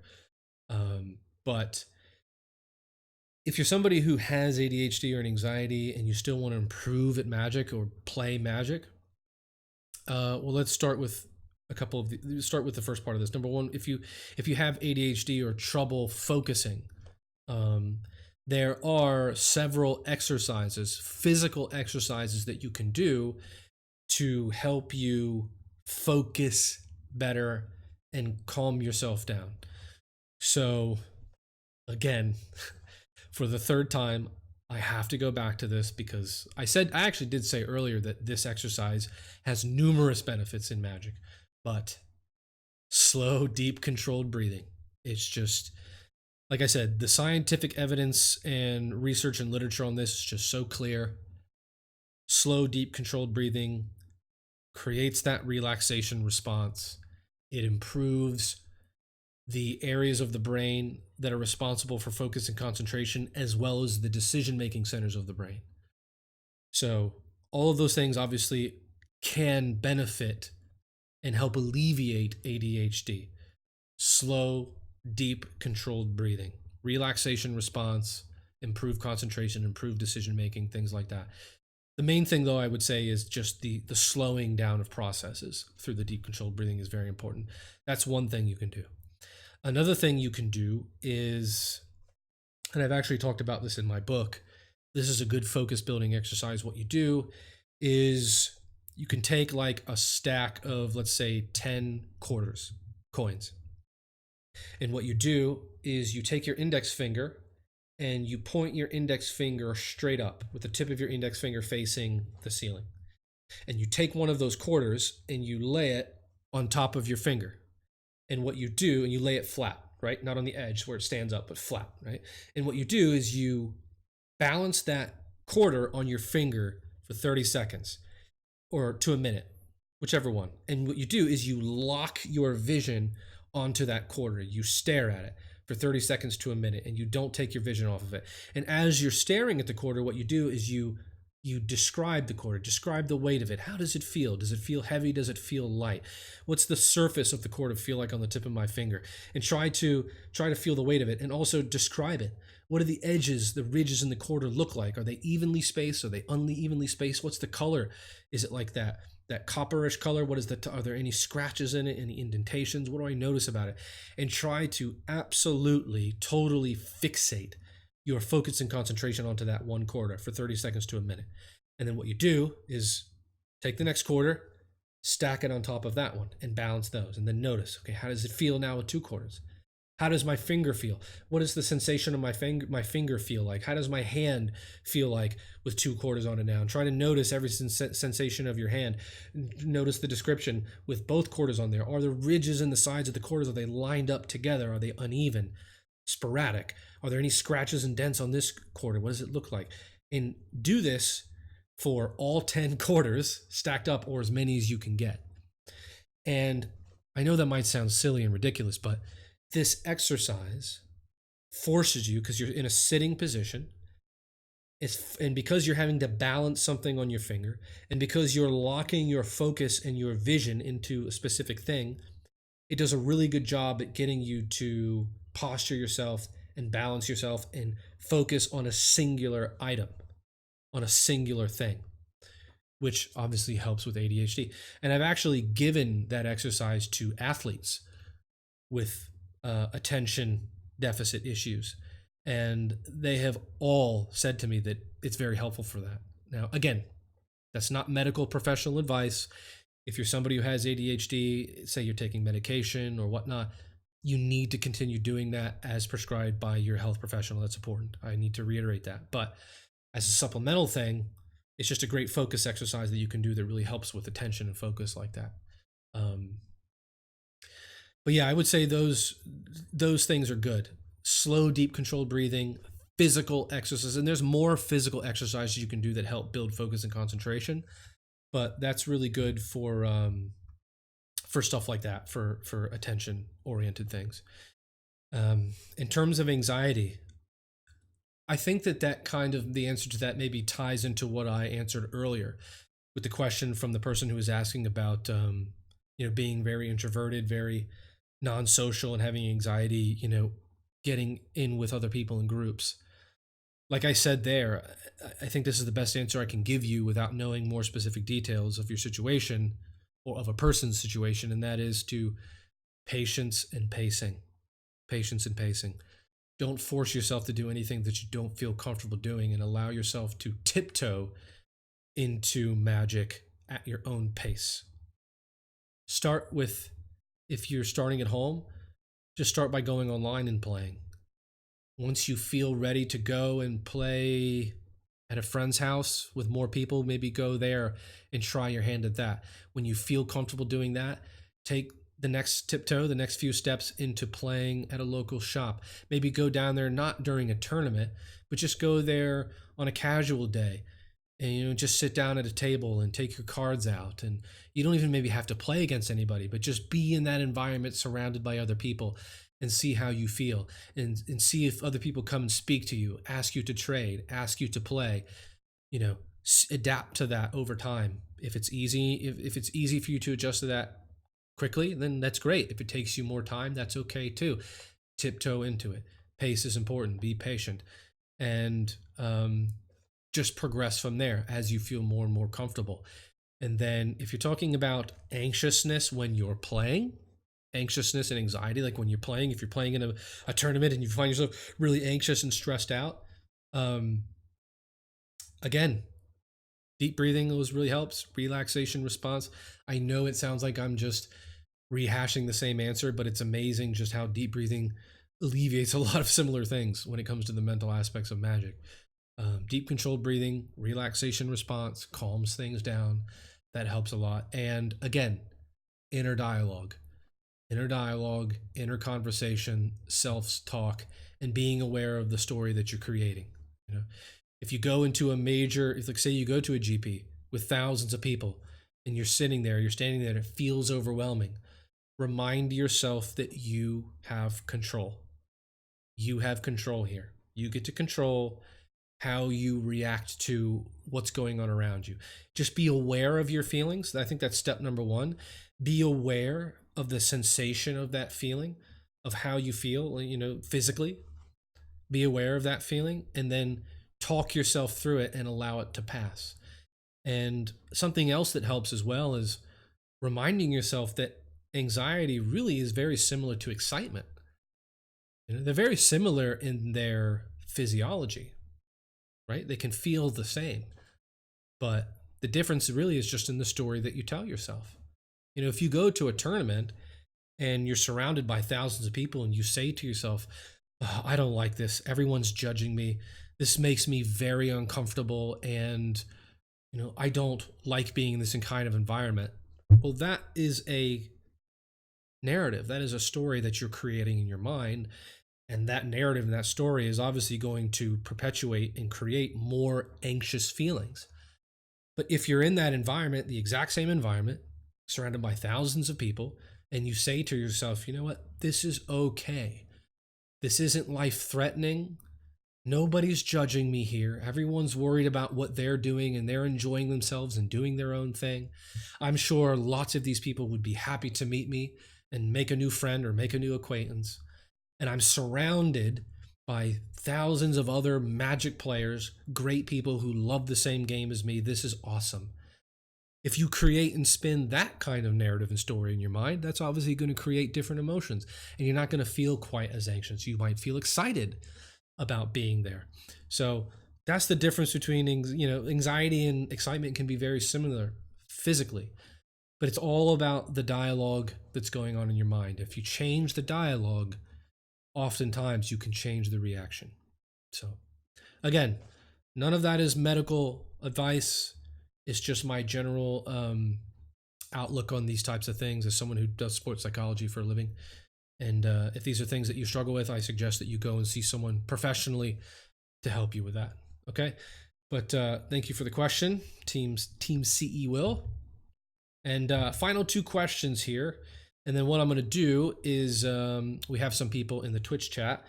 I'm going to take questions from the Twitch chat for the people that are here listening. If they have any questions, we'll end with Q&A there. So last two questions here. And these questions were requested to be, the people wanted to be anonymous. So I'm not going to give their names here. But the first question here from anonymous person number one is, I have trouble dealing with losing and having fun. I find myself only enjoying the game when I'm doing well in an event. This sometimes leads to me wishing my friends lose so I don't feel like a lesser player. And, you know, to be clear, I don't think this person should feel bad about it. I don't think they should beat themselves up over this. I hope they're not. I think this is something that if we could do a survey of all Magic players around the world anonymously, I think you would see this come up quite a bit. And what I would say is, quite simply, in a straightforward way, all I can tell you is that and the answer to this is a bit more complex, but all I can tell you at the end of the day is you need to get yourself to a point where your ability to have fun playing Magic isn't absolutely tied to the results that you experience. And to be clear, yes, it goes without saying, Magic is more fun when you're winning, and it's less fun when you're losing. No doubt about it. And it's the same for me. Magic is more fun. I have more fun playing Magic when I'm winning and things are going my way. And it's less fun when I'm losing and I'm constantly drawing badly and having bad luck and results aren't going my way. That makes sense, right? There's no doubt about that. But notice the language I use there, and this is very important. Magic is more fun when things are going your way and you're winning a lot. Okay? More. It adds to the experience. It adds to the enjoyment and fun. The fun and enjoyment is there as a base level, as a foundation. And when you win and things are going your way, that just adds to that foundation, right? And the same thing with losing. When I lose, it makes Magic less fun. It's still fun. It's still enjoyable. That foundation is there. It's just chipped away at a bit when I'm losing and things aren't going my way. You know, so understanding it from that perspective, I think, is important, that you can and you need to have that foundation there of, you know, Magic is more fun when I win, but it's not the only thing that makes it fun. And Magic is less fun when I lose, but it's not the only, but, you know, losing doesn't make it completely unfun for me to play. And I guess the next question someone might have would be, well, how do I create that foundation? How do I do that? What is that foundation? Well, what I always try to tell players is try to derive your enjoyment and your fun from Magic from several things. Number one, the challenge. Number one, the complexity of the game itself. One of the reasons why I think Magic is so fun is because of how complex it is. There's a million different decisions you can make every turn. You know, it's a really fun, enjoyable game in the sense of, you know, with creatures and permanents on the battlefield, you know, how do I attack? Do I attack here? Do I not attack? And if I do attack, what do I attack with? And if I do attack, what do I attack? Do I attack my opponent? Do I attack one of their 10 planeswalkers? What do I do here? You know, and that complexity, having to use your skill and your ability to weave your way through that maze and get to the end of it and come out the other side of it, that's fun, right? Like, that's enjoyable. That if you're going to play a complex, intricate, strategic game like Magic, that really complex part should be something you enjoy about it, you know? And I'll give you the perfect example of this. I've talked about this before. Ben Stark talked about this. He was on my podcast a while ago, and we went over this specific example to kind of allude to this question here. There was a match. This was during Amonkhet. This was during Amonkhet block limited. and he was playing. He had a draft video he put up on Channel Fireball, and he was playing a game online, and he was in a position that looked just completely unassailable. Like there was just no way that he was going to lose from the position that he was in. And then, as we've seen happen time and time again, even to the best players in the world, next thing you know, just slowly but surely, somehow the opponent just got back into the game. I think Ben just drew poorly for several rounds, and next thing you know, the opponent got back into the game and flipped the momentum of the game around into their favor, and Ben ended up losing that game. He lost from what looked like a completely unlosable situation. And he goes into sideboarding and he said something that I loved. He goes, "Man, that game was awesome. That was so much fun. I didn't think there was any way I could lose that. Wow. Okay, let's get ready for the second game." And that shows you the kind of mindset that Ben has. Ben, and I've spoken to Ben personally. He came on the podcast. We've had conversations. I know that he thinks this way. Ben would rather have a very complex, interesting game where he's challenged and tested. He's fine with losing games like that. As long as he has that challenge, as long as he has that complex intricacy when he's playing. He loves that. He told me that's one of the reasons why he loves playing at the highest level. Not because of the prestige, not because of the prizes or the money, but because he loves playing against the best players in the world because of the challenge of what it provides. So you can derive enjoyment from Magic, not from results, but from the complexity and the challenge of it. Right? That can be enjoyable if you decide to make that a source of fun and enjoyment for you. Another thing can be creativity. Brewing up a deck. There are some players people such as Sam Black and many others who are they're great at building decks, and that's what they love to do. And their enjoyment in Magic comes primarily from, can I make a great deck? Can I put together something great and go and have that be played in a tournament, whether it be by me or someone else, and have it be competitive and do well? And that's fun. That process of creating a competitive deck is something they find enjoyable and fun. So you can use that as a source of fun and enjoyment in Magic as well, outside of results and winning. You can also see the social aspect of Magic, right? What's that famous saying, right?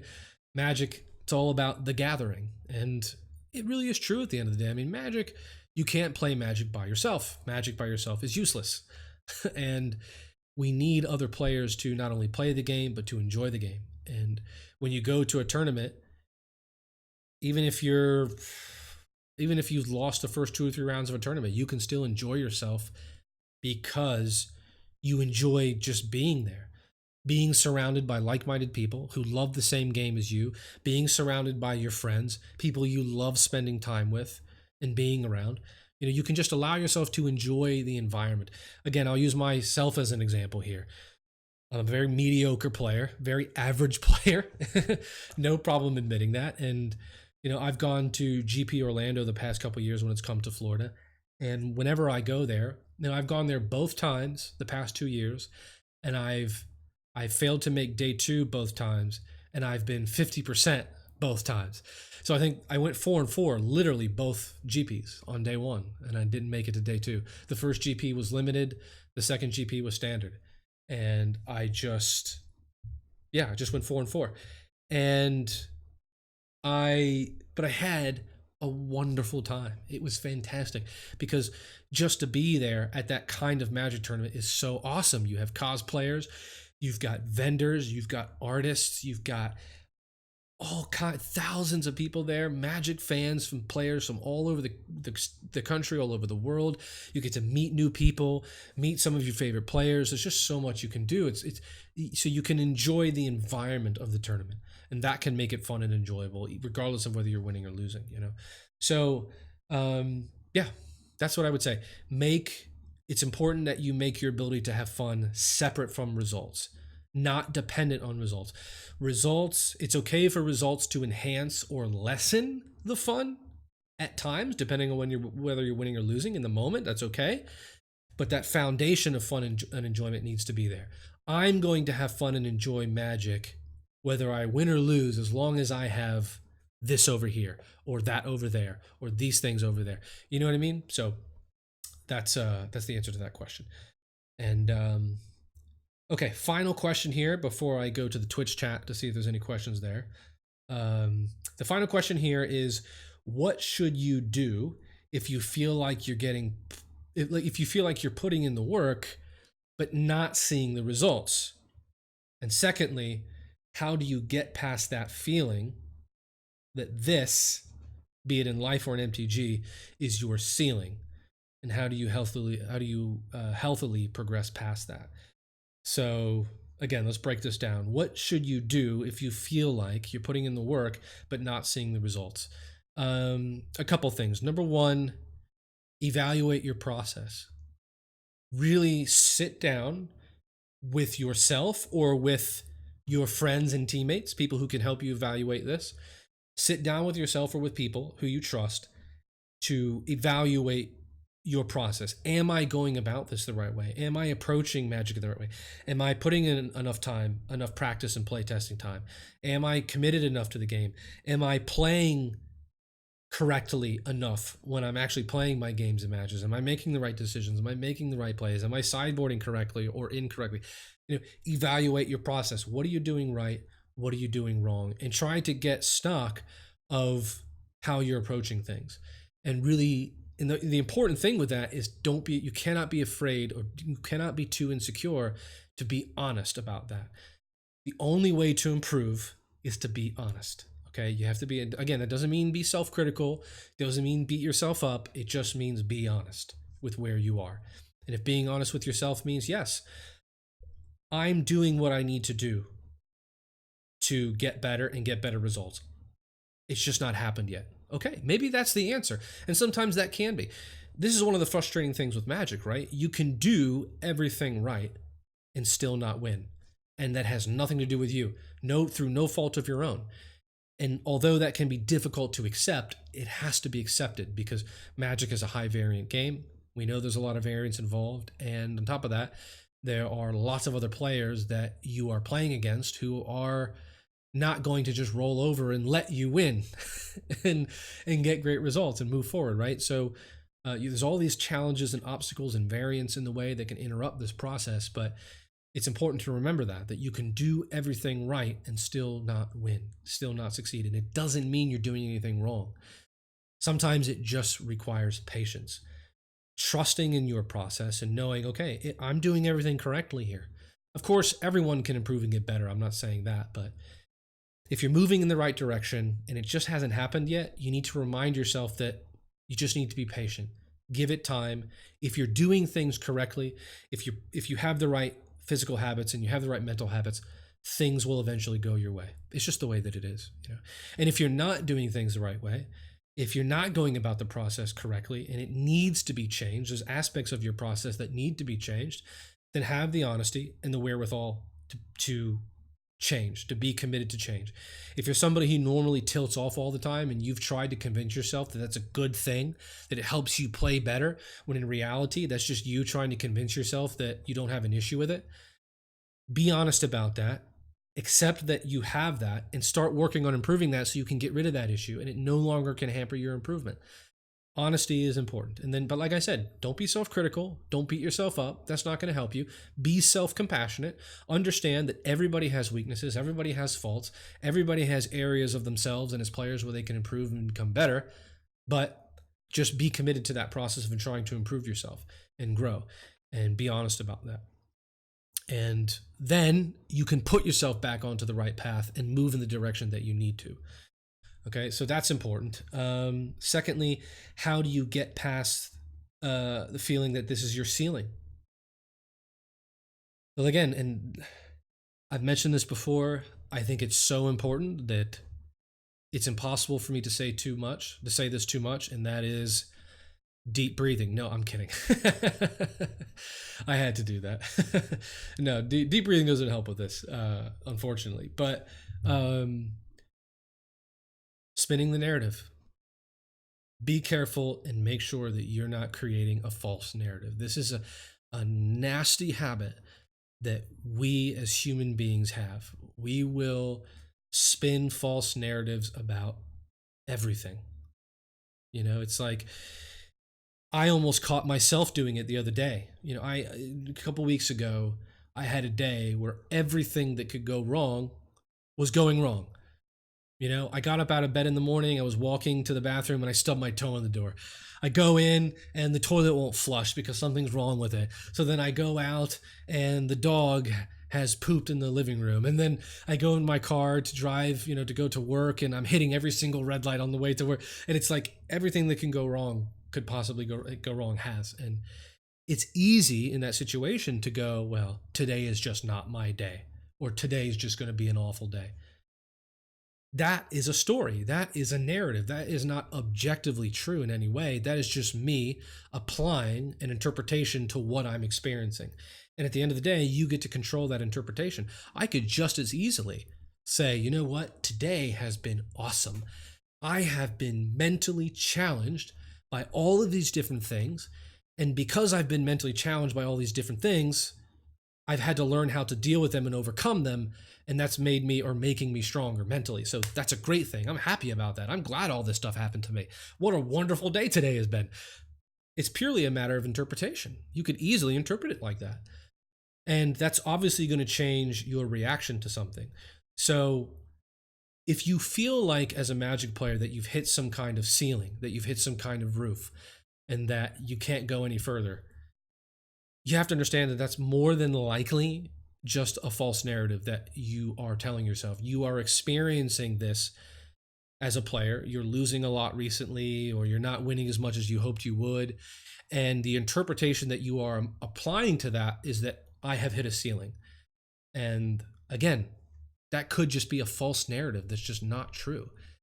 Maybe you are hitting a ceiling because your process is poor. You need to change your approach. You need to change your process. You need to improve your game. You need to improve your mental game, whatever it is. If you just fix those things, you'll blast through that ceiling and it won't matter anymore. Or you're doing everything right and it just hasn't clicked for you yet. For whatever reason, it just hasn't happened. But that's fine. Don't spin the narrative. Whatever you do, ask yourself, am I creating a false narrative here? Have I actually hit a ceiling? Or am I just saying that to myself because of the emotion I feel from what I've been experiencing lately? And that will help you to understand the answer a lot better. And, I will actually say I did this recently. I'm guilty of this. I'm grinding the ladder on Arena like everybody else for the past several seasons. And the first season I played on Arena Constructed, I hit gold.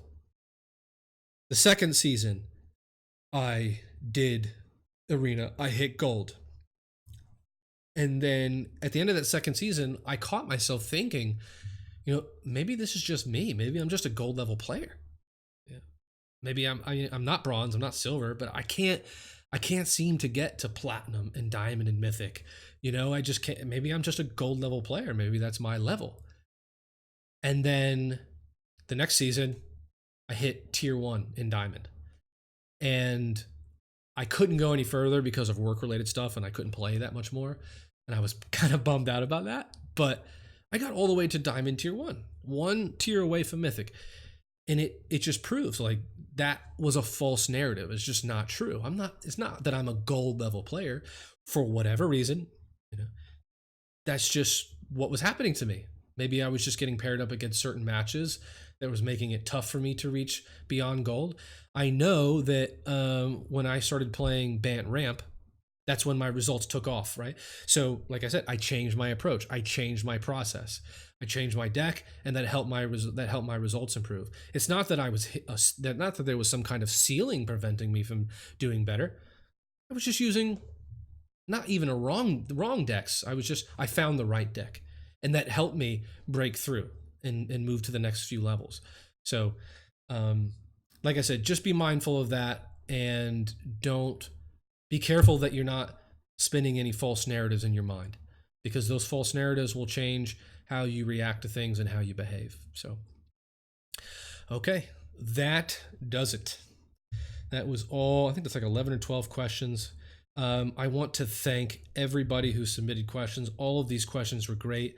I know that these are things, throughout my several years working with players in the world of Magic, I know that these are things that players struggle with. And maybe if you're listening to this, maybe some or all of these are things you felt you could relate to. And like I said, even if you don't right now, you may be confronted with these issues in the future.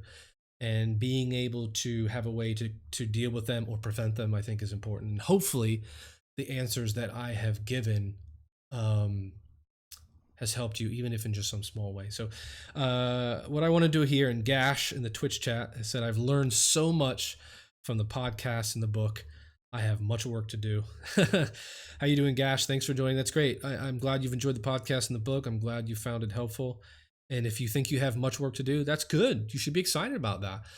That's a good thing, to have something to work towards. As human beings, we always want to have that end goal. We always want to be at the end destination and achieve the targets that we want. But what we often don't realize is that it's not attaining those things that makes you happy. It's the working towards something that gives you that feeling of happiness and fulfillment. Knowing that each day you wake up, you have something important to you that you can strive to work towards and improve yourself. And I think just having that alone is enough to give somebody happiness and fulfillment. So that's good. What I want to do now is, for those of you that are in the Twitch chat, do you have any questions you want to ask me? Is there anything I can help you with? Any questions? About the mental game, about me that you want to know? I'm happy to answer them. And yeah, we'll start to wrap things up. Any questions? Twitch chat? What have we got? Not quite sure. So far, we've just had some comments from people and things like that. But we'll see if anybody has any questions here from Twitch.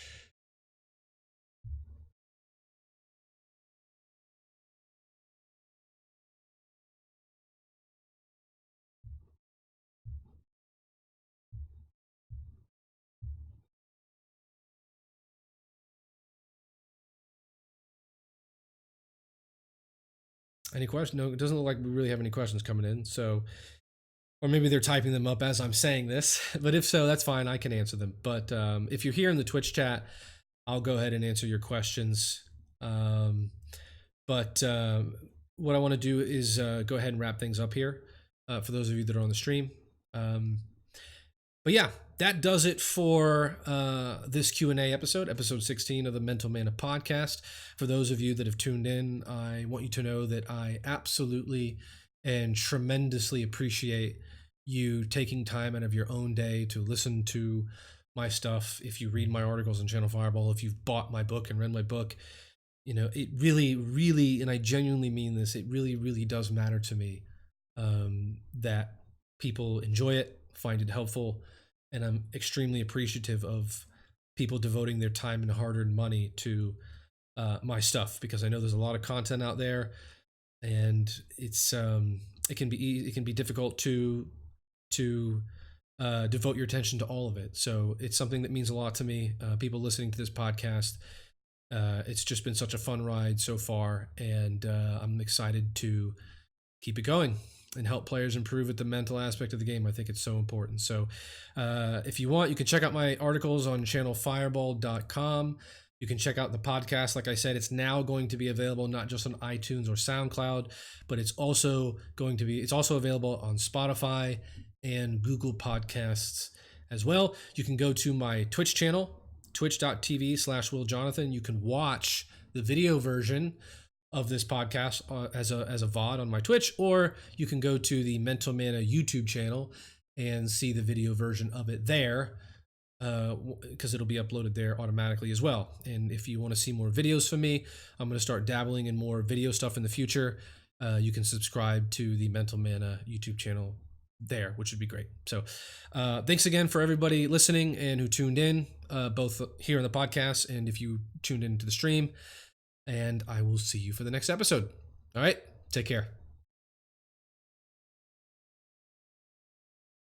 Okay, so I've gone ahead and stopped the recording for the podcast, but doesn't look like I have any questions on Twitch, so I'll go ahead and wrap things up. But everybody who tuned in and listened to me rant for a while, I appreciate you stopping by. Hopefully you found it informative, and maybe some of these questions questions you had, and hopefully the answers were something you found satisfactory. So thanks again for tuning in. I'm going to be live streaming every single podcast episode from now on, even the ones that I have with guests. So I'm really excited about that. I would love to grow the live stream version of the podcast. So if you have friends or other players that think might be interested in it, if you're willing to share my Twitch channel with them so we can grow it together, that would be great. I would love that. I'd be really appreciative of it. If not, you don't have to. Of course not. No obligation. So thanks again for tuning in. I will let you go, and I will see you around next time. All right. Take care, guys. Thanks again for coming.